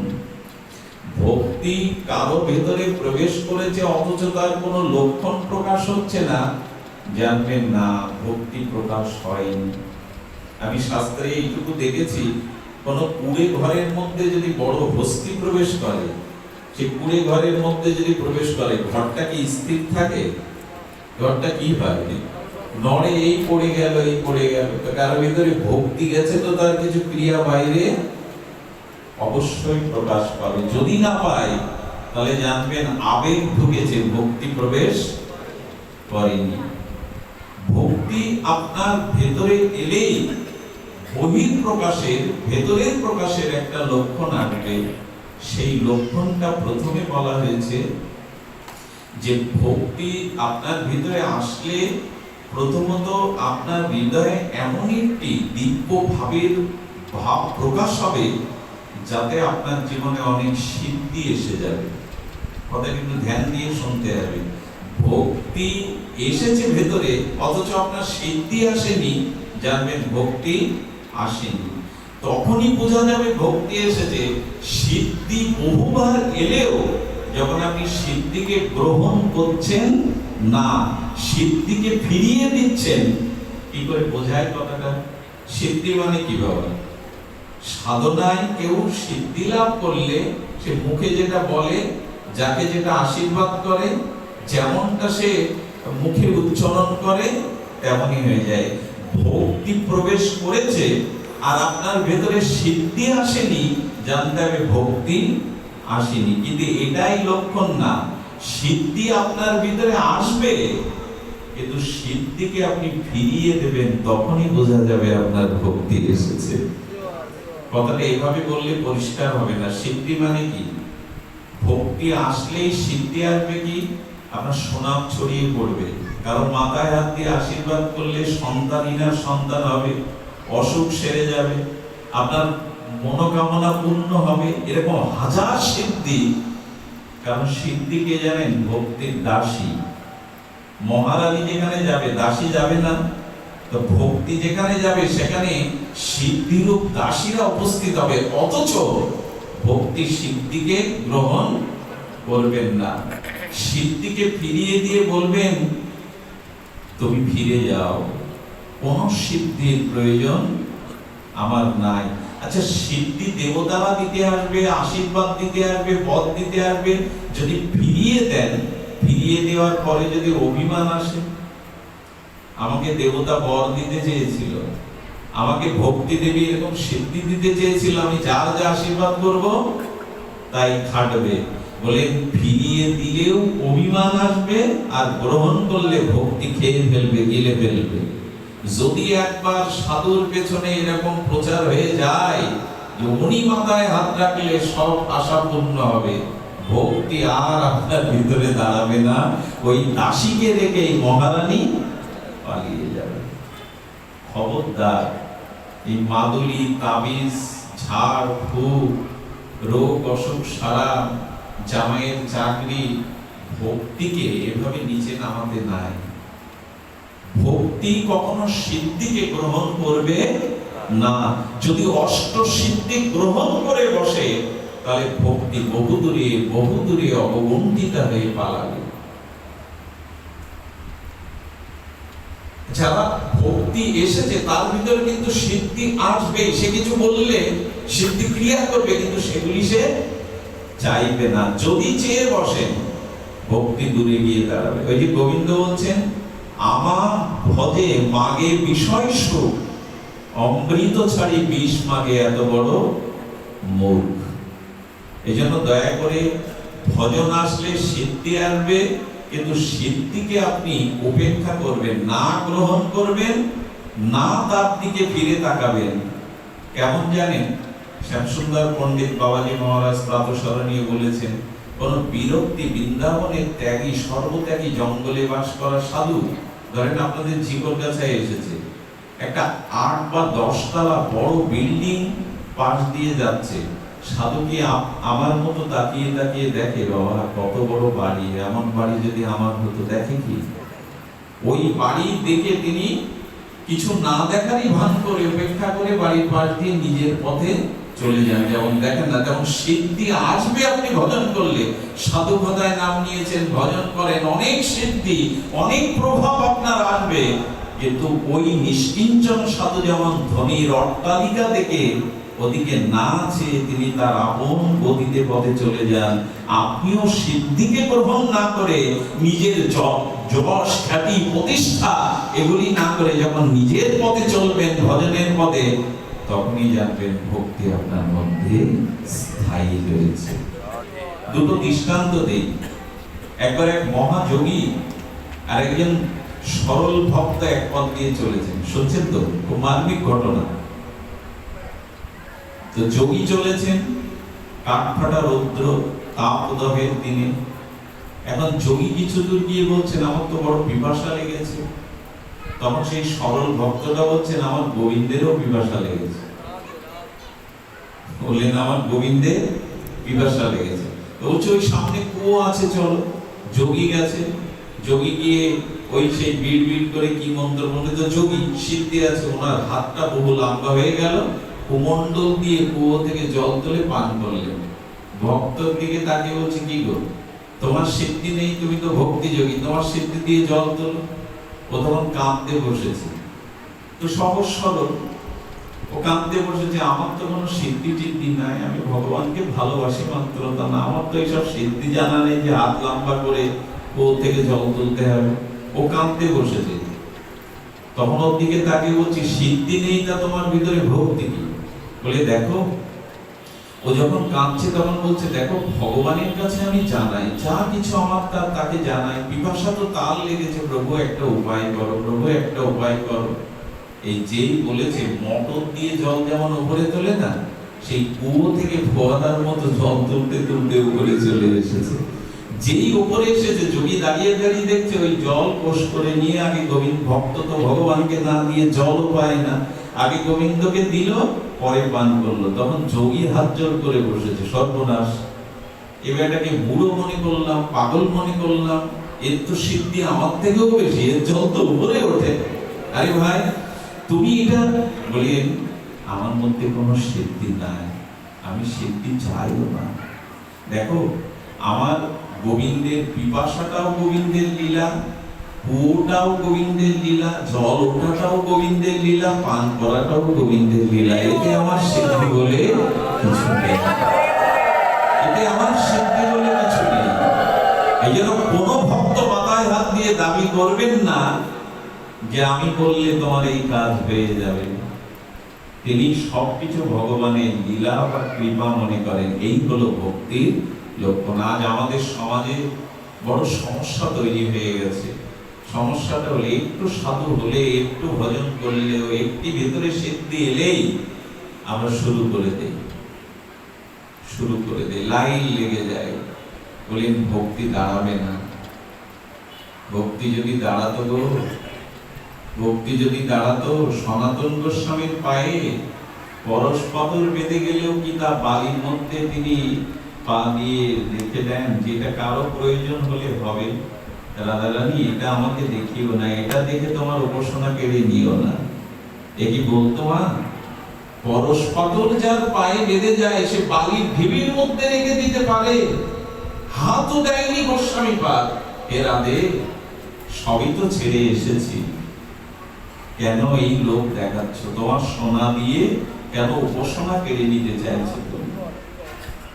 ভক্তি যখনই আসবে, ভক্তি বিচিত্র জাদুকরের মতো হবে না। সে কোন সাধু জাদুকর হবে না যে আমি এই আশীর্বাদ করলে, এই করলে তোমার এই হয়ে যাবে। সাধু হবে সরল, ভগবানের প্রতি সমর্পণকারী। সাধু কখনো সিদ্ধি চায় না গো। সাধু পরের এক সাধু বসে বসে জপ করছে, একটু শুয়ে পড়েছে, ওই জায়গা এইটুকু যে একা একা শোয়া যায়। রাতের অন্ধকারে বৃষ্টি বৃষ্টি বৃষ্টি মনে করছে আর যদি কোনো সাধু আসে কৃষ্ণ কৃষ্ণ বলতে বলতে নারায়ণ, তাহলে তো জায়গা দিতে পারবো না, দুইজন দাঁড়িয়ে দাঁড়িয়ে ভজন করবো। নারায়ণ নারায়ণ বলতে বলতে এক সাধু উপস্থিত, বলেন আপনি ভেতরে আসুন। দুইজন দাঁড়িয়ে নারায়ণ নারায়ণ করছে, দুজনের মধ্যে আবার মনে জেগে গেছে, তাই তো এখন যদি তৃতীয় কেউ আসে, এখন তো বসার জায়গা না, আগে দুজন বসেছিল, না শুয়ে বসেছিল, বলে এখন আরেকজন আসলে তো দাঁড়াতে হবে। যেই আরেকজন নারায়ণ নারায়ণ বলেছে, তিনজন দাঁড়িয়েছে, তাও গায়ে গায়ে পাচ্ছে না। মনে হচ্ছে আরেকজন যদি আসে, আরেকজন আসলে কি হবে। যেই মনে করেছে নারায়ণ নারায়ণ বলে একজন যেই ঢুকেছে, একটা ঠান্ডা বাতাস, একটা নির্মল বাতাবরণ, সকলের চিত্ত শুদ্ধভাবে ভগবান অনুরাগ জন্মে গেল। আসলে চতুর্থ জনটা স্বয়ং নারায়ণই এসেছিলেন, স্বয়ং নারায়ণই এসেছিলেন। ভক্তি যদি আপনার ভেতরে আসে, ভক্তি যদি আপনার ভেতরে আসে, তো জানবেন তার চাউনির মধ্যে দিয়ে অন্যের হিত হয়ে যাবে, কল্যাণ হয়ে যাবে। তার দৃষ্টিটা সাধারণ দৃষ্টি থাকবে না, করুণার দৃষ্টি হয়ে যাবে। যেদিকে তাকাবেন সেদিকে সেদিকে করুণা বইবে। সাধুর অঙ্গের স্পর্শ হলে জানবেন যেন পরশ পাথরের স্পর্শ পেলেন। কতদিনে এই দুঃসময় দেহটা যেন শুদ্ধ বোধ করলো। আলিঙ্গনের সাথে সাথে দেহে পুলক জাগবে। তার স্পর্শে গেলে, তার অঙ্গের গায়ের বাতাস লাগলে, তার প্রসন্ন দৃষ্টি কারো প্রতি পড়লে একটা স্নিগ্ধ ভগবান ভাব তার ভিতরে প্রকাশ হবে। এই জন্য ঠাকুর মশাই বলেছেন, কৃষ্ণ ভক্ত সঙ্গ করি, কৃষ্ণ ভক্ত অঙ্গ বেরি, শ্রদ্ধান্বিত শ্রবণ কীর্তন। শ্রদ্ধার সহিত শ্রবণ কীর্তন করো, বৈষ্ণবের অঙ্গ ভেরি। যদি শুদ্ধ বৈষ্ণবের গায়ের বাতাস লাগাতে পারো, তার সংস্পর্শে যেতে পারো, তার প্রসন্ন দৃষ্টি তোমার প্রতি পড়ে, তবে হৃদয়ে ওই নিষ্কিঞ্চন ভক্তির করুণা কণা তোমার দিকেও পড়বে। কেমন জানেন? হরি বলি বাহুতলি প্রেম দৃষ্টি চাই। এই দেখুন তার প্রমাণ। হরি বলি বাহুতলি প্রেম দৃষ্টি চাই, করিয়া কলমশ নাশ প্রেমেতে ভাষায়। মহাপ্রভু নিতাই যার দিকে তাকিয়েছেন, চোখের মধ্যে দিয়ে প্রেম বন্যা বয়ে তাকেও শুদ্ধ করে দিয়েছে। যার দিকে দৃষ্টি দিয়েছেন, যার দিকে দৃষ্টি দিয়েছে। হরি বলি বাহুতলি প্রেম দৃষ্টি চায়। এই জন্য বলবো, ভক্তি কিঞ্চিত আপনার আমার ভেতরে যদি সদ্গুরুদেবের কৃপায় ভজন মহিমায় আসে, তবে সিদ্ধির দিকে যাবেন না। নিজেকে কখনো ভাববেন না যে আমার কোনো বলাতে, আমার কোনো কিছুতে কারো জাগতিক কোনো কিছু হতে পারে। সাধু সকলের মঙ্গল চায়, কল্যাণ চায়, তবে সেই মঙ্গলটা তোমার কৃষ্ণ ভক্তি হোক, এইটুকু। তোমার ভাগবত ভক্তি হোক, এইটুকু। আর কিছু চাইতে গিয়ে ফেসে যাবেন না। আর সাধু যেন মনে না করে আমি আর কিছু দিতে পারি। এইটুকুই তোমার ভক্তি হোক, তোমার কৃষ্ণ চরণে আকুতি হোক। মনে পড়ে আমাদের বড় বাবাজি মহারাজের একজন সেবক ছিলেন, সারাটা জীবন সেবা করেছেন, সারাটা জীবন।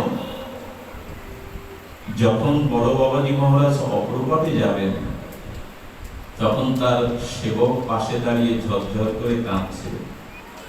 সেবকের দিকে তাকিয়ে বললেন, ওরে সারাটা জীবন সেবা করেছিস, নিজের সুখের দিকে, নিজের দেহের দিকে দৃষ্টি দিসনি, পড়ে রয়েছিস চরণে।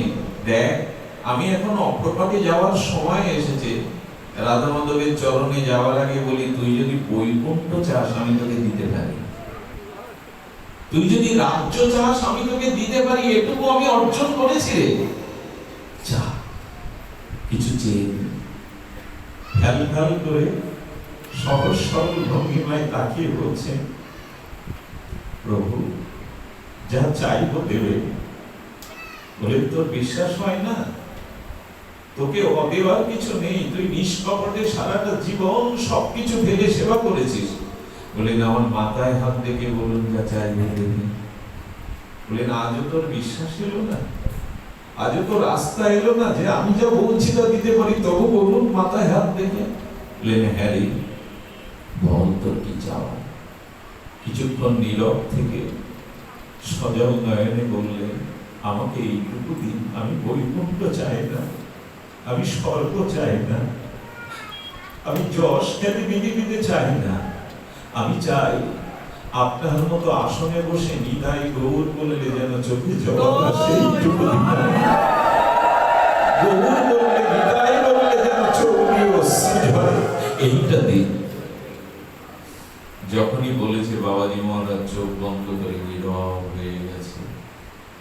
অনেকক্ষণ পর স্ফুরিত হলো বাক্য, বলে, বলে আমার সারা জন্ম জন্ম জন্মান্তরের যে সম্পদ আজ তুই নিয়ে নিবি। সারাটা জীবন ধরে তো ওই সম্পদ অর্জন করেছি। গৌর বলে, নিতাই বলে দুফোঁটা চোখের জল ফেলা।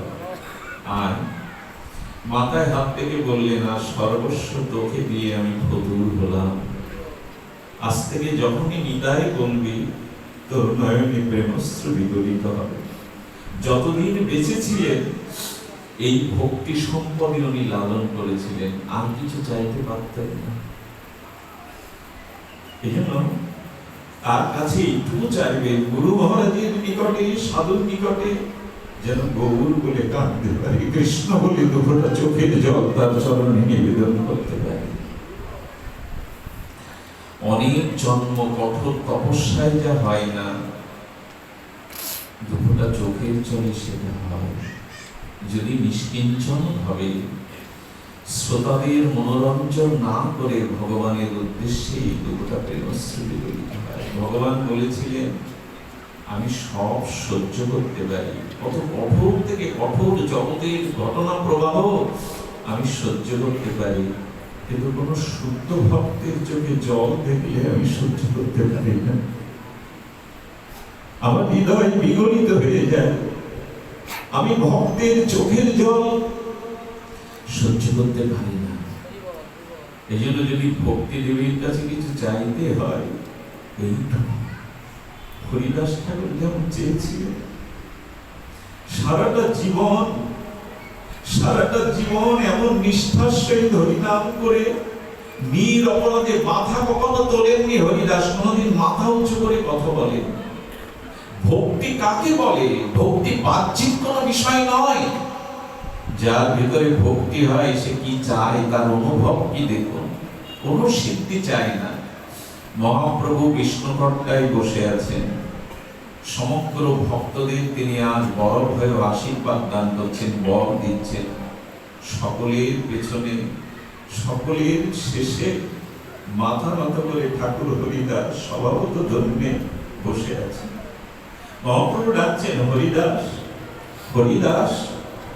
মাথা তুলছে না, অবনত মস্তকে প্রভুর সামনে এসে, কারণ হরিদাসের প্রতিজ্ঞা ছিল, আমি বৃন্দাবন লীলাতে মাথা বড় উঁচু করে তোমাকে পরীক্ষা করতে গিয়েছিলাম, ভক্ত চরণে অপরাধী হয়ে গেছিলাম।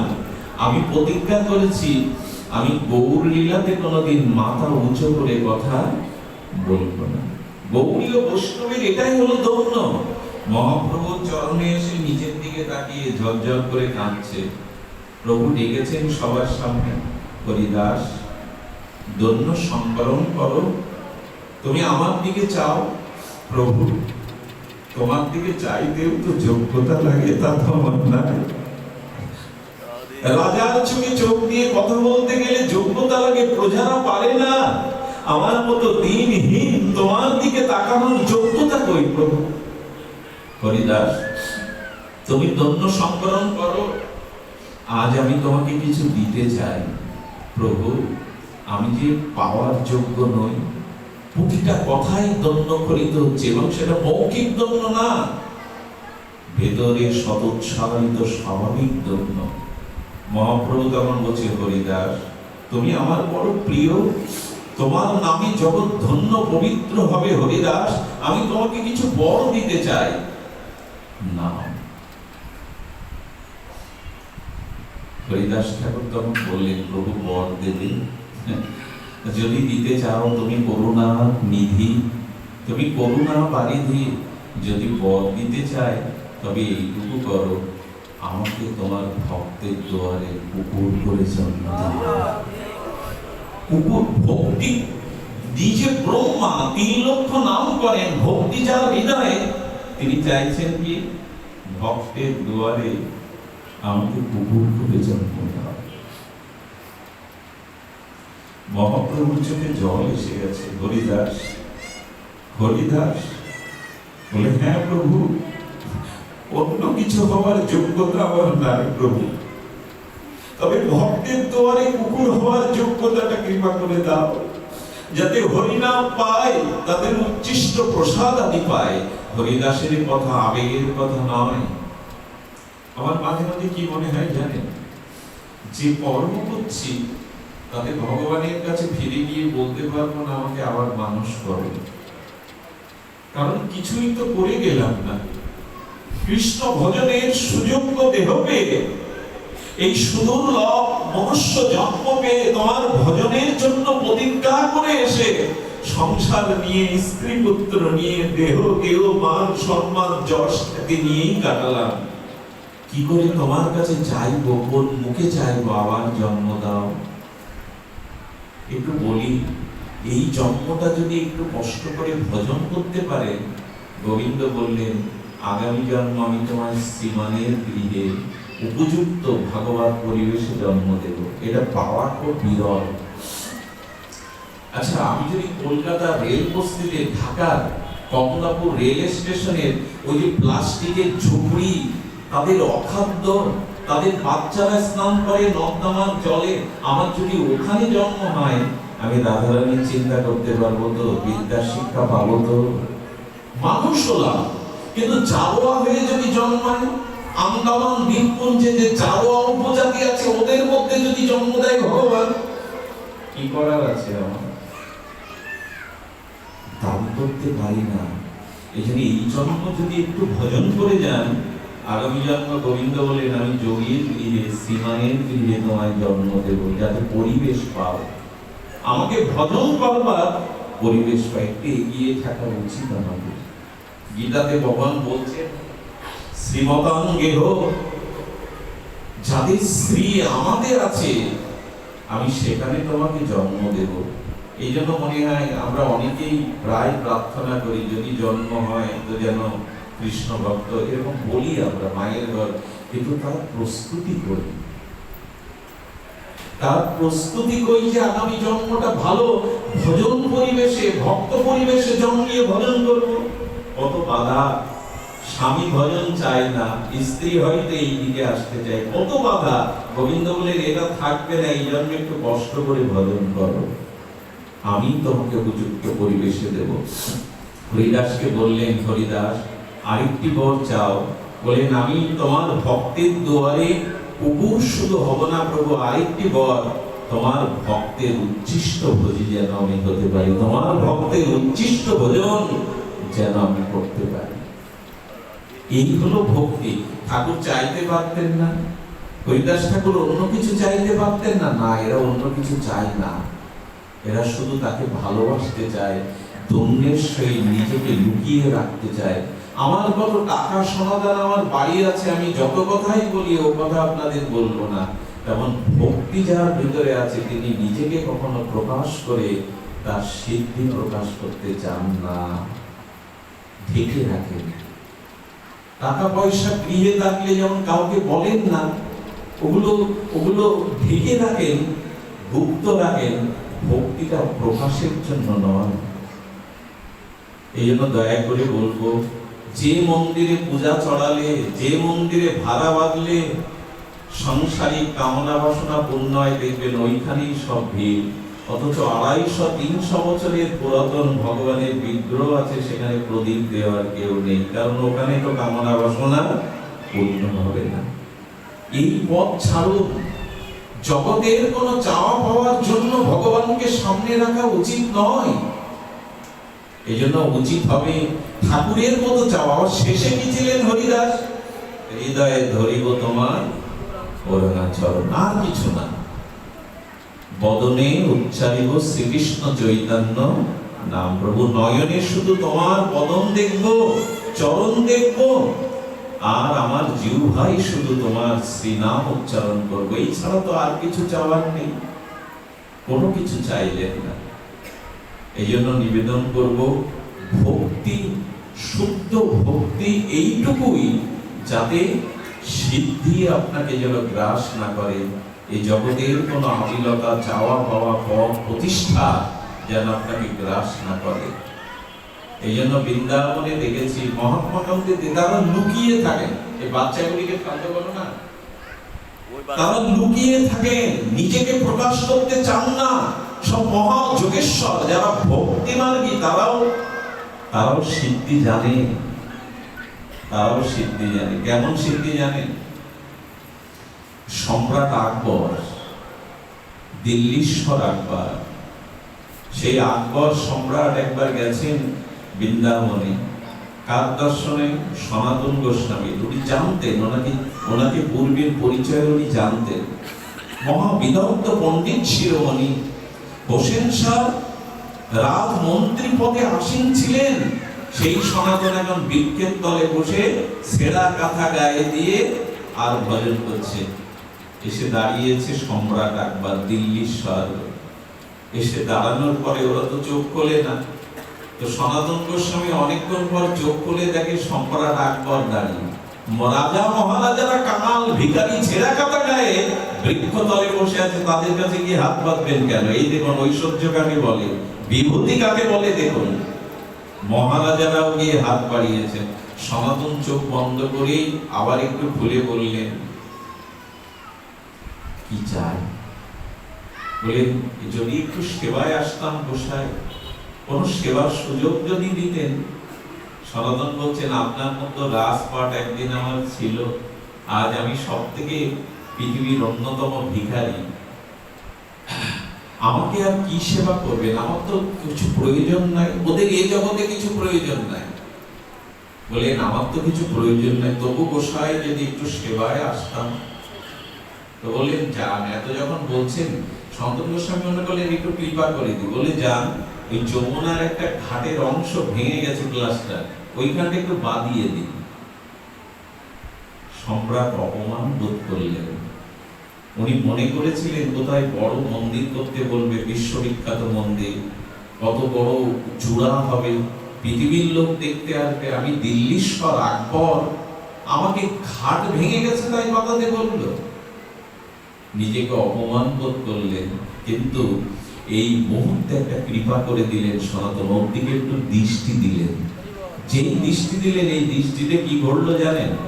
উনি গিয়ে দেখছেন যমুনার যেখানটা ঘাট ভেঙে গেছে, ভাঙা ঘাট কি গো, রাধারানীর কৃপায় গোস্বামীর দৃষ্টিতে উনি দেখছেন ওখানে সব যমুনার দুই পারে অলৌকিক চিন্ময় গোলক বৃন্দাবনের মহামূল্যবান হীরা পড়ে আছে, সব জায়গায় হীরা, যার একটা হীরা ওনার রাজকোষে নাই। উনি তখন বুঝতে পারলেন আমার প্রতি ওনার কৃপা হয়েছে। উনি দেখিয়ে দিলেন, সম্রাট, যে রাজ্যে রাধারানী আমাদের রেখেছেন সে রাজ্যে তোমার দেওয়ার কিছু নেই। যে রাজ্যে করুণাময়ী রেখেছেন এখানে তোমার ওই ঐশ্বর্য কোনো কাজে লাগবে না। ধন্য ধন্য করে সম্রাট আকবর প্রণাম করে চলে এসেছিলেন। তোমরা সাধারণ নও, তোমরা দেখতে কাঙালের মতো, ভিখারির মতো, কিন্তু তোমরা রাধারানীর রাজ্যেরই একজন। যে রাজ্যে প্রতিটি বৃন্দাবনের ধূলিকণার মধ্যে অনন্ত কোহিনূর হীরা চিন্ময় লক্ষ পরস্পর আছে, এই জন্য ভক্তিকে যিনি চান তার কি প্রয়োজন? এই জন্য ভক্তি হৃদয়ে যদি কারো আসে, বাইরের দিকে ভেসে যাবেন না। বাইরের যশ খ্যাতি পূজা প্রতিষ্ঠা এই দিকে ভেসে যাবেন না। এদিকে ফাঁসলেই কিন্তু ভক্তি ওইখানেই থেমে যাবে, ভক্তি দূরে দাঁড়াবে। আমাদের তো চাওয়া পাওয়ার শেষ নেই, আমাদের হৃদয়ে সর্বদা চাওয়া পাওয়ার বলিষ্ঠ হৃদয়। তাই বলি, আসুন আমরা একটু ভক্তির দ্বারা এটাকে মার্জন করি। এই জন্য মহাপ্রভুর বেশি করে হরিনাম করো, হরি কথা শোনো, যাতে চিত্তটা মার্জিত হয়, চিত্তটা শুদ্ধ হয়। শুদ্ধ হৃদয়ে ভগবানকে ভালোবাসা ছাড়া আর কিছু চাওয়ার নেই। তোমাকে যেন সেবা করতে পারি, তোমাকে ভালোবাসতে পারি। এই জন্য দেখুন, আমি বেশি সময় দেব না, একটা ভীষণ তাপদাহ চলছে, তারপরেও বলবো, এইটুকু বলি, ঐশ্বর্য রাজ্য থেকে আমাদের এই মাধুর্যে আসতে হবে। ঐশ্বর্য রাজ্যটা, ওখানে প্রেমটা শিথিল হয়ে যায়। যেখানে বড় চাওয়া পাওয়া, মান সম্মান, যশ খ্যাতি, পূজা প্রতিষ্ঠা, এখানে প্রেমটা বড় সংকুচিত হয়ে যায়। এই জন্য ঐশ্বর্য রাজ্য থেকে মাধুর্যে আসতে হবে। আর এইটা হলো ভক্তি মার্গের মহাপ্রভুর নির্দেশনা। রাগ মার্গে, রাগ মার্গে, রাগ মার্গের ভক্তি চাওয়াটা কেমন জানেন? গোপীদের চাওয়া। কৃষ্ণ, তুমি যদি বর দিতে চাও তো তুমি সুখী হও, এই বর দাও। আচ্ছা বলুন তো, গোপীদের প্রসন্ন গোপীদের প্রতি কৃষ্ণ বলছেন বর নাও, গোপীরা বলছে তুমি সুখী হও। আপনাকে বলা হচ্ছে তুমি বর নাও, কিছু বর চেয়ে নাও, বলা হচ্ছে তুমি সুখী হও। এই হলো ভক্তি। দেখুন, যেদিন উদ্ধব এসেছিলেন সান্ত্বনা দেওয়ার জন্য রাধারানীকে, যেদিন ফিরে যাবেন সেদিন রাধারানীর চরণে প্রণত হয়ে উদ্ধব প্রার্থনা করেছিলেন, হে করুণাময়ী, হে প্রেমময়ী, হে ব্রজেশ্বরী, কোন সন্দেশ কি আমাদের প্রাণারাম গোবিন্দকে জানাবো? রাধারানীর অনুমতি চাইছেন, কিছু জানাবো। দেখুন, ভক্তি প্রেম কাকে বলে। রাধারানী বললেন, উদ্ধব তুমি শিশু, তোমাকে পাঠিয়েছে প্রাণনাথ সান্ত্বনা দেওয়ার জন্য, কিন্তু সান্ত্বনা দেওয়ার বোধ তোমার মধ্যে এখনো জাগেনি। তুমি এসে আমাদের কি শোনালে? শোনালে গোবিন্দ নাকি ঘুমের মধ্যে গোপী গোপী বলে, রাধা রাধা বলে ডুবুরে কেঁদে ওঠে। গোবিন্দ নাকি বিছানার বালিশ ভিজিয়ে দেয়, সারা রাত্র ধরে কাঁদে।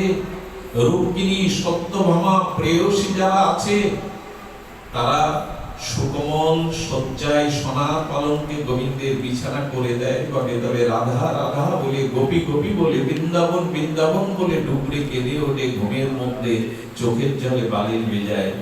মথুরার বৃন্দাবনের পথের দিকে তাকিয়ে গোবিন্দ কাঁদেন, কখনো তোমার হাত ধরে অশ্রু ফেলেন গোপীদের কথা ভেবে। আচ্ছা, এই দিয়ে তুমি সান্ত্বনা দিতে এসছো যে আমাদের কারণে কৃষ্ণ বিরহ কাতর, আমাদের কারণে তিনি চোখের জল ফেলেন, স্বপ্নে রাধা বলেন? তুমি সান্ত্বনার ভাষা জানো না, খুব ধ্যান দিয়ে শোনো। বললেন, যাকে ভালোবাসি সে আমাদের জন্য চোখের জল ফেলছে, ব্যথা পাচ্ছে, এই কথার প্রতি সান্ত্বনার কথা। তুমি যদি এসে বলতে আমাদের প্রাণনাথ সুখে আছে, ভালো আছে, ওটাই ছিল সান্ত্বনা। উদ্ধব মনে করেছে কৃষ্ণ গোপীদের জন্য ব্যথিত, চোখের জল ফেলে, এটা ভাবলে ওদের সান্ত্বনা হবে। হলো বিপরীত। রাধারানী তখন বলছেন, আমি এও জানি তুমি আমাদের এই দশা দেখে গিয়ে তাকে যা বলবে সেটাও সান্ত্বনা নয়। তুমি নিশ্চয়ই গিয়ে বলবে গোপীরা আর উনানে খাদ্য সিদ্ধ করে পায় না, উনানে জাল পড়ে গেছে। গোপীগণ তোমার বিরহে বন থেকে কেউ ফিরিয়ে ফিরে যায়নি। গোপীগণের কাপড়গুলো বারবার ভিজে থাকে, কারণ গোপীদের চোখের জলে কাপড় কখনো শুকায় না, ভিজেই থাকে। গোপীদের বৃষ্টি বারবার ঝরে তাদের চোখ দিয়ে। তুমি বলবে তারা ধুলায় দোষারিত হয়ে পড়ে আছে, তারা মথুরার দিকে, দ্বারকার দিকে চেয়ে আছে। এই সান্ত্বনা তাকে গিয়ে বলবে না। এই সান্ত্বনা গিয়ে তাকে বললে তিনি আরো বেশি ব্যথা পাবেন। আমি জানি না কথাটি ধ্যান দিচ্ছেন কিনা। বলে, উদ্ধব তাকে গিয়ে বলবে আমরা সুখে আছি, আমরা ভালো আছি, যাতে সে ব্যথা না পায়। ভক্তি কাকে বলে? তার সুখী আমার সুখ। আমার নিজের ইহকাল পরকালে নিজের সুখের কিছু চাই না, তুমি সুখী হও উদ্ধব।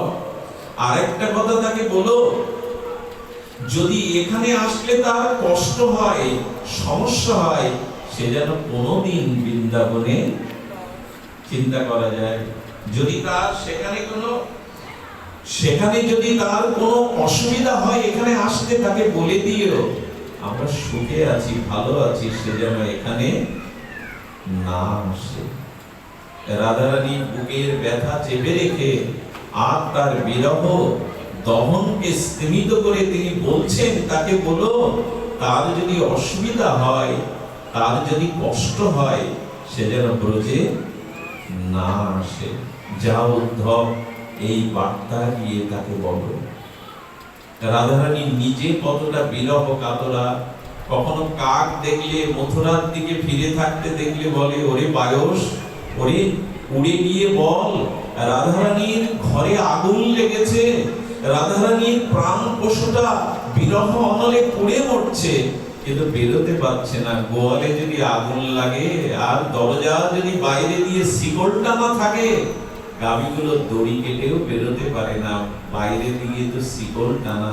এমন বলিস রাধারানীর দেহ ঘরে বিরহের আগুন লেগেছে, প্রাণ পশুটা পুড়ে মরছে, সে যেন শিকলটা খুলে দিয়ে যায়। শিকলটা হলো আবার আসবো, এই আশার শিকল। যিনি এত বিরহে কাঁদেন তিনি পর্যন্ত বলছেন তাকে গিয়ে বলবে আমরা ভালো আছি, সুখে আছি, আমরা তার জন্য চোখের জল পরিশ্রম করছে এই কথাটাকে বলবে না। এই তো ভক্তি, এটাই তো নিরপরাধী প্রেম, এটাই তো ভালোবাসা। প্রিয়ের সুখে সুখ, নিজের কোন স্বতন্ত্র সুখের ইচ্ছা। আর এই ভজনটা একমাত্র ব্রজে, এই ভজনটা একমাত্র বৃন্দাবনে। এই রাগ ভক্তিটাই কবে আমরা স্পর্শ করবে আমাদের হৃদয়। ঐশ্বর্য জ্ঞানীতে সব জগৎ মিশ্রিত, ঐশ্বর্য শিথিল প্রেমে নহি মোর প্রীত। গোবিন্দ বললেন আপনারই হীন, তিনি বলছেন আমারে উত্তম মানে আপনারই হীন, তার প্রেমে কবু আমি না হয় অধীন। আপনারে উত্তম মানে আমাকে হীন, তার প্রেমে হই আমি চিরকাল অধীন। কেউ পারো না তোমরা আমাকে অমনি করে ভালোবাসতে। আমার কাছে ভগবান মনে না করে, সখা মনে করে, পুত্র মনে করে, প্রিয় মনে করে আমাকে ভালোবাসতে পারো না। আমি ভালোবাসাটাই চাই, আমি দূরত্ব চাই না। আমি চাই তোমার সাথে আমার নিবিড় একটা সম্বন্ধ, যেখানে ভেদ নাই, উঁচু নিচু নাই। এই জায়গাটাই মহাপ্রভু আমাদের আসতে বলেছিলেন। আর চলছে চারিদিকে কীর্তন, নাম, যজ্ঞ, পাঠ, কিন্তু ভগবানের সাথে এই যে ব্রজ ভক্তি, এই যে রাগ ভক্তি, এই যে নিরপরাধী নিষ্কিঞ্চন ব্রজ প্রেম, এটাই মহাপ্রভুর অবদান। কিন্তু নিলাম না, কিন্তু নিলাম না। এই রাজস্থানের এক ভক্ত মাঠে জল দিতে যায়, দেখছে মাঠের আগগুলো কেটে আর ওইখানে রস নিগড়ে গুড় তৈরি হচ্ছে, মৌ মৌ করছে তার গন্ধে। উনি ঘরের থেকে 6 মাসের জন দেওয়ার টাকা এনে গুড়গুলো কিনলেন। 3-4 মেঠে গুড় কিনে একটা গাড়ি ভাড়া করে যখন পাঠাচ্ছে, তখন বলছে ভাই তোমাকে এই গাড়ি ভাড়া দিয়ে দিলাম, তবে রাধারমণ মন্দিরে এই গুড়গুলো পৌঁছে দিও। যারা গুড় বিক্রি করলো তারা বললো টাকা দিয়ে দাও, এখান থেকে গুড় কিনবে, ওখানে কখন পৌঁছাবে, টাকা দিয়ে দিলে তো বৃন্দাবনেও গুড় আছে। বৃন্দাবনে যেমন টাটকা গুড় রাধারমণের পছন্দ হবে না। তোমরা টাটকা গুড় তৈরি করেছো, গন্ধটা বড় মধুর লেগেছে, 6 মাসের কাজের টাকা যা গিয়েছিল গুড় পাঠিয়ে দিল। হাত জোর করে বললো রাধারমণে গিয়ে দিও। পৌঁছেছে যখন, তখন রাত 12টায় মন্দির বৃন্দাবনে খোলা পাওয়া যাবে। উনি গিয়ে ডাকছেন, পূজারী বাবা রাজস্থান থেকে গুড় এসছে, আর এক ভক্ত পাঠিয়েছে, গুড় নামিয়ে নিন। উনি বাইরে বেরিয়ে বললেন বাবা মঙ্গল আরতি হবে, কাল সকালে গুড়গুলো নামাবো, যাও এখানে অপেক্ষা করো। যখন বলেছে তখন গুড়ের গন্ধের বাতাস মৌ মৌ করে, বাতাস তো আর আটকাতে পারে না। 6 মাসের নিজের জন খাটা মূল্য দিয়ে রাধারমণের সেবার জন্য তিনি মোয়া ভালোবাসেন, গুড় ভালোবাসেন, পাঠিয়েছেন। সঙ্গে সঙ্গে মন্দিরের ভিতরে রাধারমণ প্রকট হয়ে পূজারীকে বলছে, পূজারী বাবা ওঠো, গুড়গুলো নামিয়ে নাও। ভাবা যায় মা, কোথায় পাঠিয়েছেন, তুমি ওঠো। আরে রাধারমণ যাও বিশ্রাম নাও, সকাল হবে, মঙ্গল আরতি না হলে উঠবো না। গুড় খাওয়ার এত লোক তোমার, আরে ওটা সকালেই দিয়ে দেবো। বলে আমার যে এখন মন চাইছে, নিবেদন তো অনেক আগেই হয়ে গেছে, আমার যে এখনই মন চাইছে তুমি ওটা। বলে দেখো ঠাকুর আমি এখন ওগুলো নামাতে পারবো না। বলে ওঠো না গো। অনুরোধ করছে। গোবিন্দের কথা শুনে গুড়গুলো নামিয়ে যখন আবার ঘুমাতে গেছে, পাশে গিয়ে বলছে দেখো দুটো অন্তত কি যেন পান্তোয়া, দুটো অন্তত পান্তোয়া বলে দাও না, আমার বড় লোভ হচ্ছে, গুড়ের লোভ আমার বড় হচ্ছে, দাও না। তুমি এরকম আচরণ তো করো না রাধারমণ, কেন এমন করছো রাধালাল? আমি কাল সকলে না এখনই চাই। যখন রাজি হলেন না, কি বলবো আপনাদের, গল্প শোনাচ্ছি না, ভক্তমালে আছে, উনি নিজে এসে গুড় আর আটা মাখলেন। রান্না কি গোবিন্দের দ্বারা সম্ভব? কোন রকম যে জ্বালিয়ে তেলের উপরে দিয়েছেন, গন্ধটা পূজারী বাবার নাসিকায় গেছে, ছুটে এসে তাকে তার রাধালালই নিজে তৈরি করতে বসেছে। চোখে জল এসে গেছে। প্রভু ভক্তের দেওয়া ভক্তি স্নাত বস্তুতে তোমার এত লালসা, এত লালসা। এই হলো ভক্তের ভক্তির অর্ঘকে তিনি এমনি করেই গ্রহণ করেন। বলেন ওঠো তুমি, বলো না দুজন মিলেই করি। সেই দুজন করে ভোগ লাগিয়ে তখনই পেয়ে তবে শান্ত হলেন। আমার মনে হয় শুদ্ধ ভক্তি, অকৃত্রিম ভক্তি, নিষ্কপট ভক্তির এই যে নিবেদন, এটা গোবিন্দ অপেক্ষা করেন না, এটা কখনো অপেক্ষা করেন না। এই জন্য অনুরোধ করব, তাকে ভালোবাসতে হবে ঐশ্বর্যকে একটু পরিত্যাগ করে। তিনি অনেক বড়, তিনি ভগবান এরকম না, তিনি নিজ জন, তিনি আমার, হোক সে পুত্র, হোক সে প্রিয়, হোক সে সখা, যে কোনো একটা সম্বন্ধ নেই, দাস্য সাক্ষ্য বাৎসল্য একটা সম্বন্ধ নেই। এই সম্বন্ধ আশ্রয় করে ভজনটা করো নিরুপাধিতে, কোনো চাওয়া পাওয়া ইহ জগতে পর জগতে কোনো চাওয়া পাওয়া না রেখে। অন্ন বলি সীতা শূন্যং জ্ঞানাকর্মণা প্রীতম আনুকূল্যেন কৃষ্ণ অনুশীলনাং ভক্তির উত্তমা। গোস্বামীপাদের এই হলো ভক্তি, উত্তম ভক্তির কথা বলা। তাকে একটা সম্বন্ধ করে ভালোবাসো, একটা প্রীতি দ্বারা ভালোবাসো। তিনি আমার, তিনি আমার, তিনি আমার প্রিয়। এই ভালোবাসাটাই তিনি বারবার চেয়েছেন, এই ভালোবাসাটাই তিনি ধরা দিতে চেয়েছেন। আমাকে ব্রজের কোনো একটা সম্বন্ধ জ্ঞানে ভালোবাসা, হোক সে পুত্র জ্ঞানে, হোক সে সখা জ্ঞানে, আর সব থেকে বড় যেটা প্রিয় জ্ঞানে। তুমি আমাকে প্রিয় জ্ঞানে। আচ্ছা, মীরাবাইয়ের সাথে ভগবান গিরিধারী লীন হয়ে গেল কেন? কারণ এই প্রিয় জ্ঞানে প্রতিরূপেই তিনি ভালোবেসেছিলেন। গোবিন্দ তাকে নিজে আত্মসাৎ করে নিলেন, নিজের মধ্যে নিয়ে নিলেন দ্বারকাতে। ভালোবাসা উপেক্ষা করতে পারেন না ভগবান, তাই তাকে যেরূপ একটা সম্বন্ধ জ্ঞানে ভালোবাসুন। সবশেষে একটা দৃষ্টান্ত দিয়ে পাঠ বিশ্রাম করি। যদি সম্বন্ধ করতে পারেন, আজ এখন থেকে একটা সংকল্প নিন, খুব বড় করে ভগবানকে বাঁধিয়ে রাখবো না, ঠাকুর ঘরে বড় মূর্তি করে রাখবো না, তার সাথে একটা সম্বন্ধ করবো। যে রসে, সেই রসের সম্বন্ধ করবো। সম্বন্ধ করিয়া বলে তারে কৃষ্ণ নাহি। এখন নিজের কাছে প্রশ্ন করুন তো, ভগবানের সাথে আপনার সম্বন্ধ কি? কোন একটা আপনত্ব সম্বন্ধ করেই তো ভালোবাসবে। শুনুন সম্বন্ধের সেই দৃষ্টান্ত। আমাদের উত্তর ভারতে এক শেঠ ছিলেন। শেঠ মানে শিল্পপতি।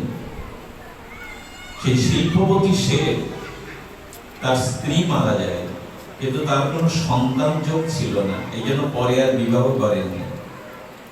তো অনন্ত ঐশ্বর্য সম্পত্তি, ভূ সম্পত্তি, অর্থ, সোনা দানা ভরপুর। বন্ধুরা যখন তার বাড়িতে আড্ডা দিতে আসতো, তখন বলতো, কি গো তোমার ওয়ারেস কই, কাকে দিয়ে যাবে এগুলি? বলে, জানি না, তবে জীবন যেভাবে চলছে চলুক। একটু শান্ত হয়ে শোনো, আমি এটির মাধ্যমে বিশ্রাম করব, তবে কথাটা ধ্যান দিয়ে শোনার জন্য বিশেষ অনুরোধ করছি। সম্বন্ধ করে ভজনটা এমনই, বাস্তব ঘটনা, বেশি দিন আগের ঘটনা নয়। তো তিনি কি করলেন, একদিন এরকম ভাগবত হচ্ছেন, উনি ভাগবতে বসেছেন। ওই পাঠক তখন বলছেন, যার যেখানে ব্যথা, যার যেখানে শূন্যস্থান, ওখানে আমার গোবিন্দকে বসিয়ে দিন। যার পুত্র নেই, ওই শূন্যস্থানে পুত্রকে বসান। যার পতি দেহ ত্যাগ করেছে, জগৎপতি কৃষ্ণকে পতির স্থানে বসান। তিনি সাড়া দেবেন, তিনি সাড়া দেবেন, শূন্যস্থান পূর্ণ করবেন। এই কথা জানার পরে ওই বাবাজিকে প্রণাম করে একটা গোপাল মূর্তি নিয়ে প্রাণ প্রতিষ্ঠা করে ওই দিন ঘরে আর সিংহাসনে স্থাপন করে কিনে এনে গোপালকে বসিয়ে 1 সপ্তাহের মধ্যে নিজের জমি জমা দানপত্র করে গোপালের নামে লিখে দিয়েছে সম্পত্তি। এরপরে যখন তাকে কেউ জিজ্ঞাসা করে, দেখিয়ে দিয়ে বলে, আমার ওয়ারেস গোপাল। বড়লোক বন্ধুরা কি বলে জানেন? বলে, ওয়ারেস তো করে দিয়েছে সম্পত্তি, কিন্তু মরলে মুখে আগুন দেবে তো, শ্যামর দড়ি নেবে তো, একথা মনে বলে। সেটার সামনে কেউ বলা সাহস রাখে না। এমনি করেই দিন চলল, ভালোবাসা আমরা ক্রমে ক্রমে বাড়তে লাগলো। ঘটে গেল সেই ঘটনা, শেখ মারা গেলেন। কি বলবো আপনাদের, ঘটনাটা বলতে গেলে হৃদয় বিদারিত হয়, কণ্ঠ যেন কেউ রুদ্ধ করে দেয়। শেখের সাহিত্য দেহের পাশে হঠাৎ 4-5টা বালক এলো, এসে তারা কাঁদতে লাগলো। বন্ধু বান্ধব কুটুম্ব যারা ছিল ভাবলো সেদের তো কোনো সন্তান নাই, এদের ভালোবাসতো, টাকা চকলেট খাবার খেলনা দিত, তাই আর পাবে না বিধায় ওরা কাঁদছে। ওর মধ্যে একটা ছেলে এত বেশি কাঁদছে, জড়িয়ে ধরে বাবা বাবা বাবা বলে বারবার কাঁদছে। তো পাড়ার প্রতিবেশীরা এবং আত্মীয় স্বজনরা বললে এই ছেলেটার অনেক মায়া এর প্রতি, আচ্ছা এর দ্বারা অন্ত্যেষ্টি ক্রিয়া করালে হতো না, একটু মুখাগ্নি, ওর গার্জেন যারা আমরা তাদের বলে কিছু উপঢৌকন দিয়ে দেবো, বুঝিয়ে দেবো, ওটা চলতো আমাদের সাথে।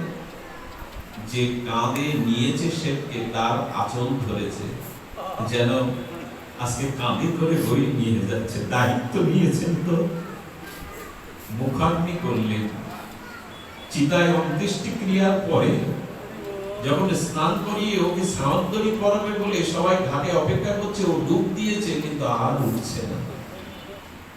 ছোট পুকুর, সকলে মিলে লোক নামিয়ে বাচ্চাটাকে খুঁজছে, কিন্তু সে বাচ্চা নাই।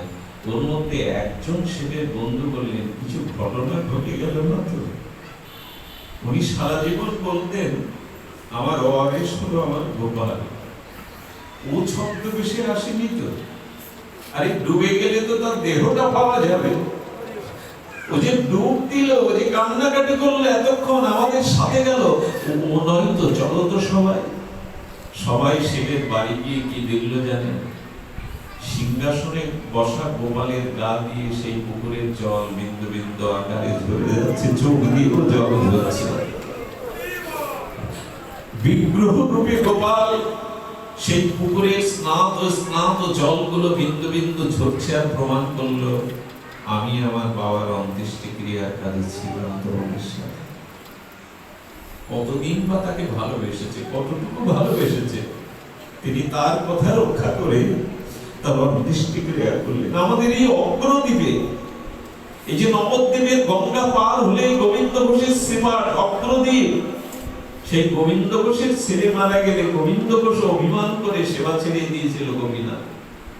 গোপীনাথ তার কাছে ভেসে এসেছিল, সমুদ্রে নদীতে স্নান করছেন, পোড়া কাঠ মনে করে উনি ছুঁড়ে ফেলে দিয়েছিলেন। বারবার এসে বুকে বেঁধে যাচ্ছে, পোড়া কাঠ মনে করে ছুঁড়ে ফেলে দিলেন। রাত্রে গোপীনাথ বলছেন, বাবা তোমার কাছেই তো আমি এসেছিলাম, আমাকে ছুঁড়ে ফেলে দিলে। ঘুম ভেঙে দৌড়ে গিয়ে সেই ফেলে দেওয়া চরে গিয়ে দেখলেন কি অপূর্ব গোপীনাথ বিগ্রহ, ওরা কাঠ মনে করেছিলেন। সেই বিগ্রহ আজও আছে, নয়ন ভোলানো বিগ্রহ। নিজের শিশুপুত্র মারা গেলে অভিমান করে 3 দিন সেবা বন্ধ করে দিলেন। মন্দিরের চৌকাশে মাথা রেখে বললেন, তোমার মতো নিষ্ঠুরের সেবা আর নয়। একমাত্র পুত্রকেও কেড়ে নিলে, স্ত্রীকেও কেড়ে নিলে, না যে আমার পারলৌকিক কাজ কেউ করবে না বলে অভিমানে 3 দিন ভগবান সেবা বন্ধ করে তার গোপীনাথের সেবা শুয়ে আছে। তন্দ্রাশ্চন্ন চোখে শিয়রে এসে গোপীনাথ মন্দির থেকে বেরিয়ে বলছে, বাবা ওঠো। বাবা বলে যাচ্ছে, বাৎসল্য জ্ঞানে ভালোবাসতেন, বাবা ওঠো, বাবা ওঠো। সঙ্গে সঙ্গে উনি ওই তন্দ্রার মধ্যে বলে উঠেছে, আমাকে বাবা বলতে তো লজ্জা করে না? অভিমান না থাকলে, ভালোবাসা না থাকলে বলা যায়? বলি, তুমি তো আমাকে পুত্রের ন্যায় ভালোবেসেছো, আমি তো তোমার পুত্র, তুমিই তো আমার পিতা। বললেন আমাকে পিতা বলে ডাকছো? বলে হ্যাঁ ডাকছি, কেন জানো? আমি 3 দিন কিছু খাইনি, বড় ক্ষুধা লেগেছে বাবা, স্নান করো, ভোগ লাগাও। বললেন, আমি তোমার মতো নিষ্ঠুরের সেবা করতে পারবো না, যাও চলে যাও। কি বলেছিলেন জানেন মা? এ কথার কোনো তুলনা আছে? গোপীনাথ তখন বলছে, বাবা একটা প্রশ্নের উত্তর দাও তো। কোন পিতা 2টো সন্তান থাকলে, একটা সন্তান মারা গেলে আর একটা সন্তানকে 3 দিন না খাইয়ে রাখে কি? তোমার সন্তান চলে গেছে, আমিও তো তোমার সন্তান। এক সন্তান মারা গেলে কোন পিতা আরেক সন্তানকে 3 দিন না খাইয়ে রাখে না। ও, আমাকে পিতা বলে দাবি করছো? পারবে আমার পুত্রের কাজ করতে? আমি মরে গেলে সামন্তনী দিতে পারবে, হরিসন্ন করতে পারবে, আমার শ্রাদ্ধ ক্রিয়া করতে পারবে? গোপীনাথ বললেন, আমি যার দায়িত্ব নেই তার দায়িত্ব 16 আনায় পালন করি। যেই বলেছেন অভিমান ছেড়ে গোবিন্দ বসুতে ভোগ লাগালেন, সেবা করালেন মনের মতো করে। এরকম ভক্তকে কি বেশি দিন আর জগতে রাখেন? গোবিন্দ সপ্রকার হলেন। কি বলবো আপনাদের, সেই দিন মন্দিরের দুয়ার উন্মুক্ত হলো। গোপীনাথের বিগ্রহের দিকে তাকিয়ে সবাই দেখছে গোপীনাথের চোখে বিন্দু বিন্দু জল ঝরছে। পূজারীকে নির্দেশ দিলেন, আজ থেকে আমাকে সাদা কাপড় পরাবে, আমার জন্য ভবিষ্যৎই এখানে দেবে, আমার পিতার অন্তিম কার্য আমি নিজে করব। শ্রাদ্ধের দিন কি হয়েছিল জানেন? এই রজশ্রাদ্ধ ভগবানের করা লাগে, কিন্তু নিজে তিনি শ্বেতবস্ত্র পরিধান করে শ্রাদ্ধের আসনে বসে তিনি বৈদিক মন্ত্রোচ্চারণ করেছিলেন। এবং আজ 600 অধিক বছর ধরে এই গোবিন্দ ঘোষের শ্রীপাটে অগ্রদ্বীপে আজও ওই দিন সাদা পোশাক পরানো হয়, গোপীনাথকে বাইরে আনানো হয়। আমি বলুন তো, নিজের পুত্র বেঁচে থাকলে 600 বছর ধরে কি মহোৎসব হতো গোবিন্দ ঘোষের? হতো না। এজন্য যার যেখানে যতটুকু শূন্যতা তৈরি হয়েছে, ওখানে আমার গোবিন্দকে বসান, নিজের মনে করে বসান। উনি দূরের কেউ না, হৃদয়ের নিবিড় অনুরাগ ভালোবাসায় সেই শূন্যস্থানে বসান। না আপনি তাকে পুত্র জ্ঞানে, সখা জ্ঞানে, প্রিয় জ্ঞানে, যে কোনো একটা সম্বন্ধে আপনি তাকে ভালোবাসুন। এই ভালোবাসাটাই তিনি দুবাহু বাড়িয়ে চেয়েছেন। এই ভালোবাসাটার কথা বলতে মহাপ্রভু এসেছিলেন এই ব্রজপ্রীতির কথা, ব্রজভক্তির কথা। তাই সংসার কোনোদিন পূর্ণতা দেয়নি কারো। সংসার কখনো পূর্ণ হওয়ার নয়। যার 10,000 সে চায় 10 লাখ, যে 10 লাখ সে চায় 10 কোটি, এভাবে বেড়েই চলেছে। সংসার কাউকে কখনো তৃপ্তি দেয়নি। অগ্নিতে ঘৃত দিলে অগ্নি আরো বর্ধমান হয়, সে বেড়ে যায়। অগ্নিতে ঘৃতাহুতি দিলে অগ্নি আরো বেশি তার বহিঃশিখা প্রকাশ করে। তেমনি কামনা বাসনা সংসারে যত পূরণ করবেন তত ভোগ লালসা বেড়ে যাবে। এই জন্য সংসার কারো পরিপূর্ণতা আজও হয়নি, হবার নয়। এটা অতৃপ্ত, এটা অসুখ, এটা অনিত্য, এটা দুঃখপ্রদ, এটা ধ্বংসশীল। তাই অনিত্য কাল কবলিত সংসারে তিনি বুদ্ধিমান, যিনি রক্ত মাংসের এই জরাগ্রস্ত শরীর নিয়ে কোনো একটা সম্বন্ধ জ্ঞানের দ্বারা ভগবান ভজন করে ভগবানকে ভক্তিকে লাভ করেন। ইনি সংসারে বুদ্ধিমান, ইনি সংসারের প্রকৃত বুদ্ধিমান, যিনি মর শরীর দিয়ে ভগবানকে লাভ করতে পেরেছেন। আর এটি সম্ভব ভজনের দ্বারা, অন্য কোনো পথ খোলা নেই। আসুন আজ আমরা সেই সংকল্প নেই, সেই দৃঢ়তা চিত্তে নেই। প্রভু বহুজনকে ভালোবেসেছি, ভালোবাসার মূল্য কেউ দেয়নি। এই জগৎ স্বার্থে, এই জগৎ সংকীর্ণতা যেন তোমাকে ভালোবাসতে পারি, এবং তার বিনিময় যেন কোনো চাওয়া পাওয়া না থাকে। আজ এইটুকুই। আমাদের জয়দেব দাদা তিনি আমাদের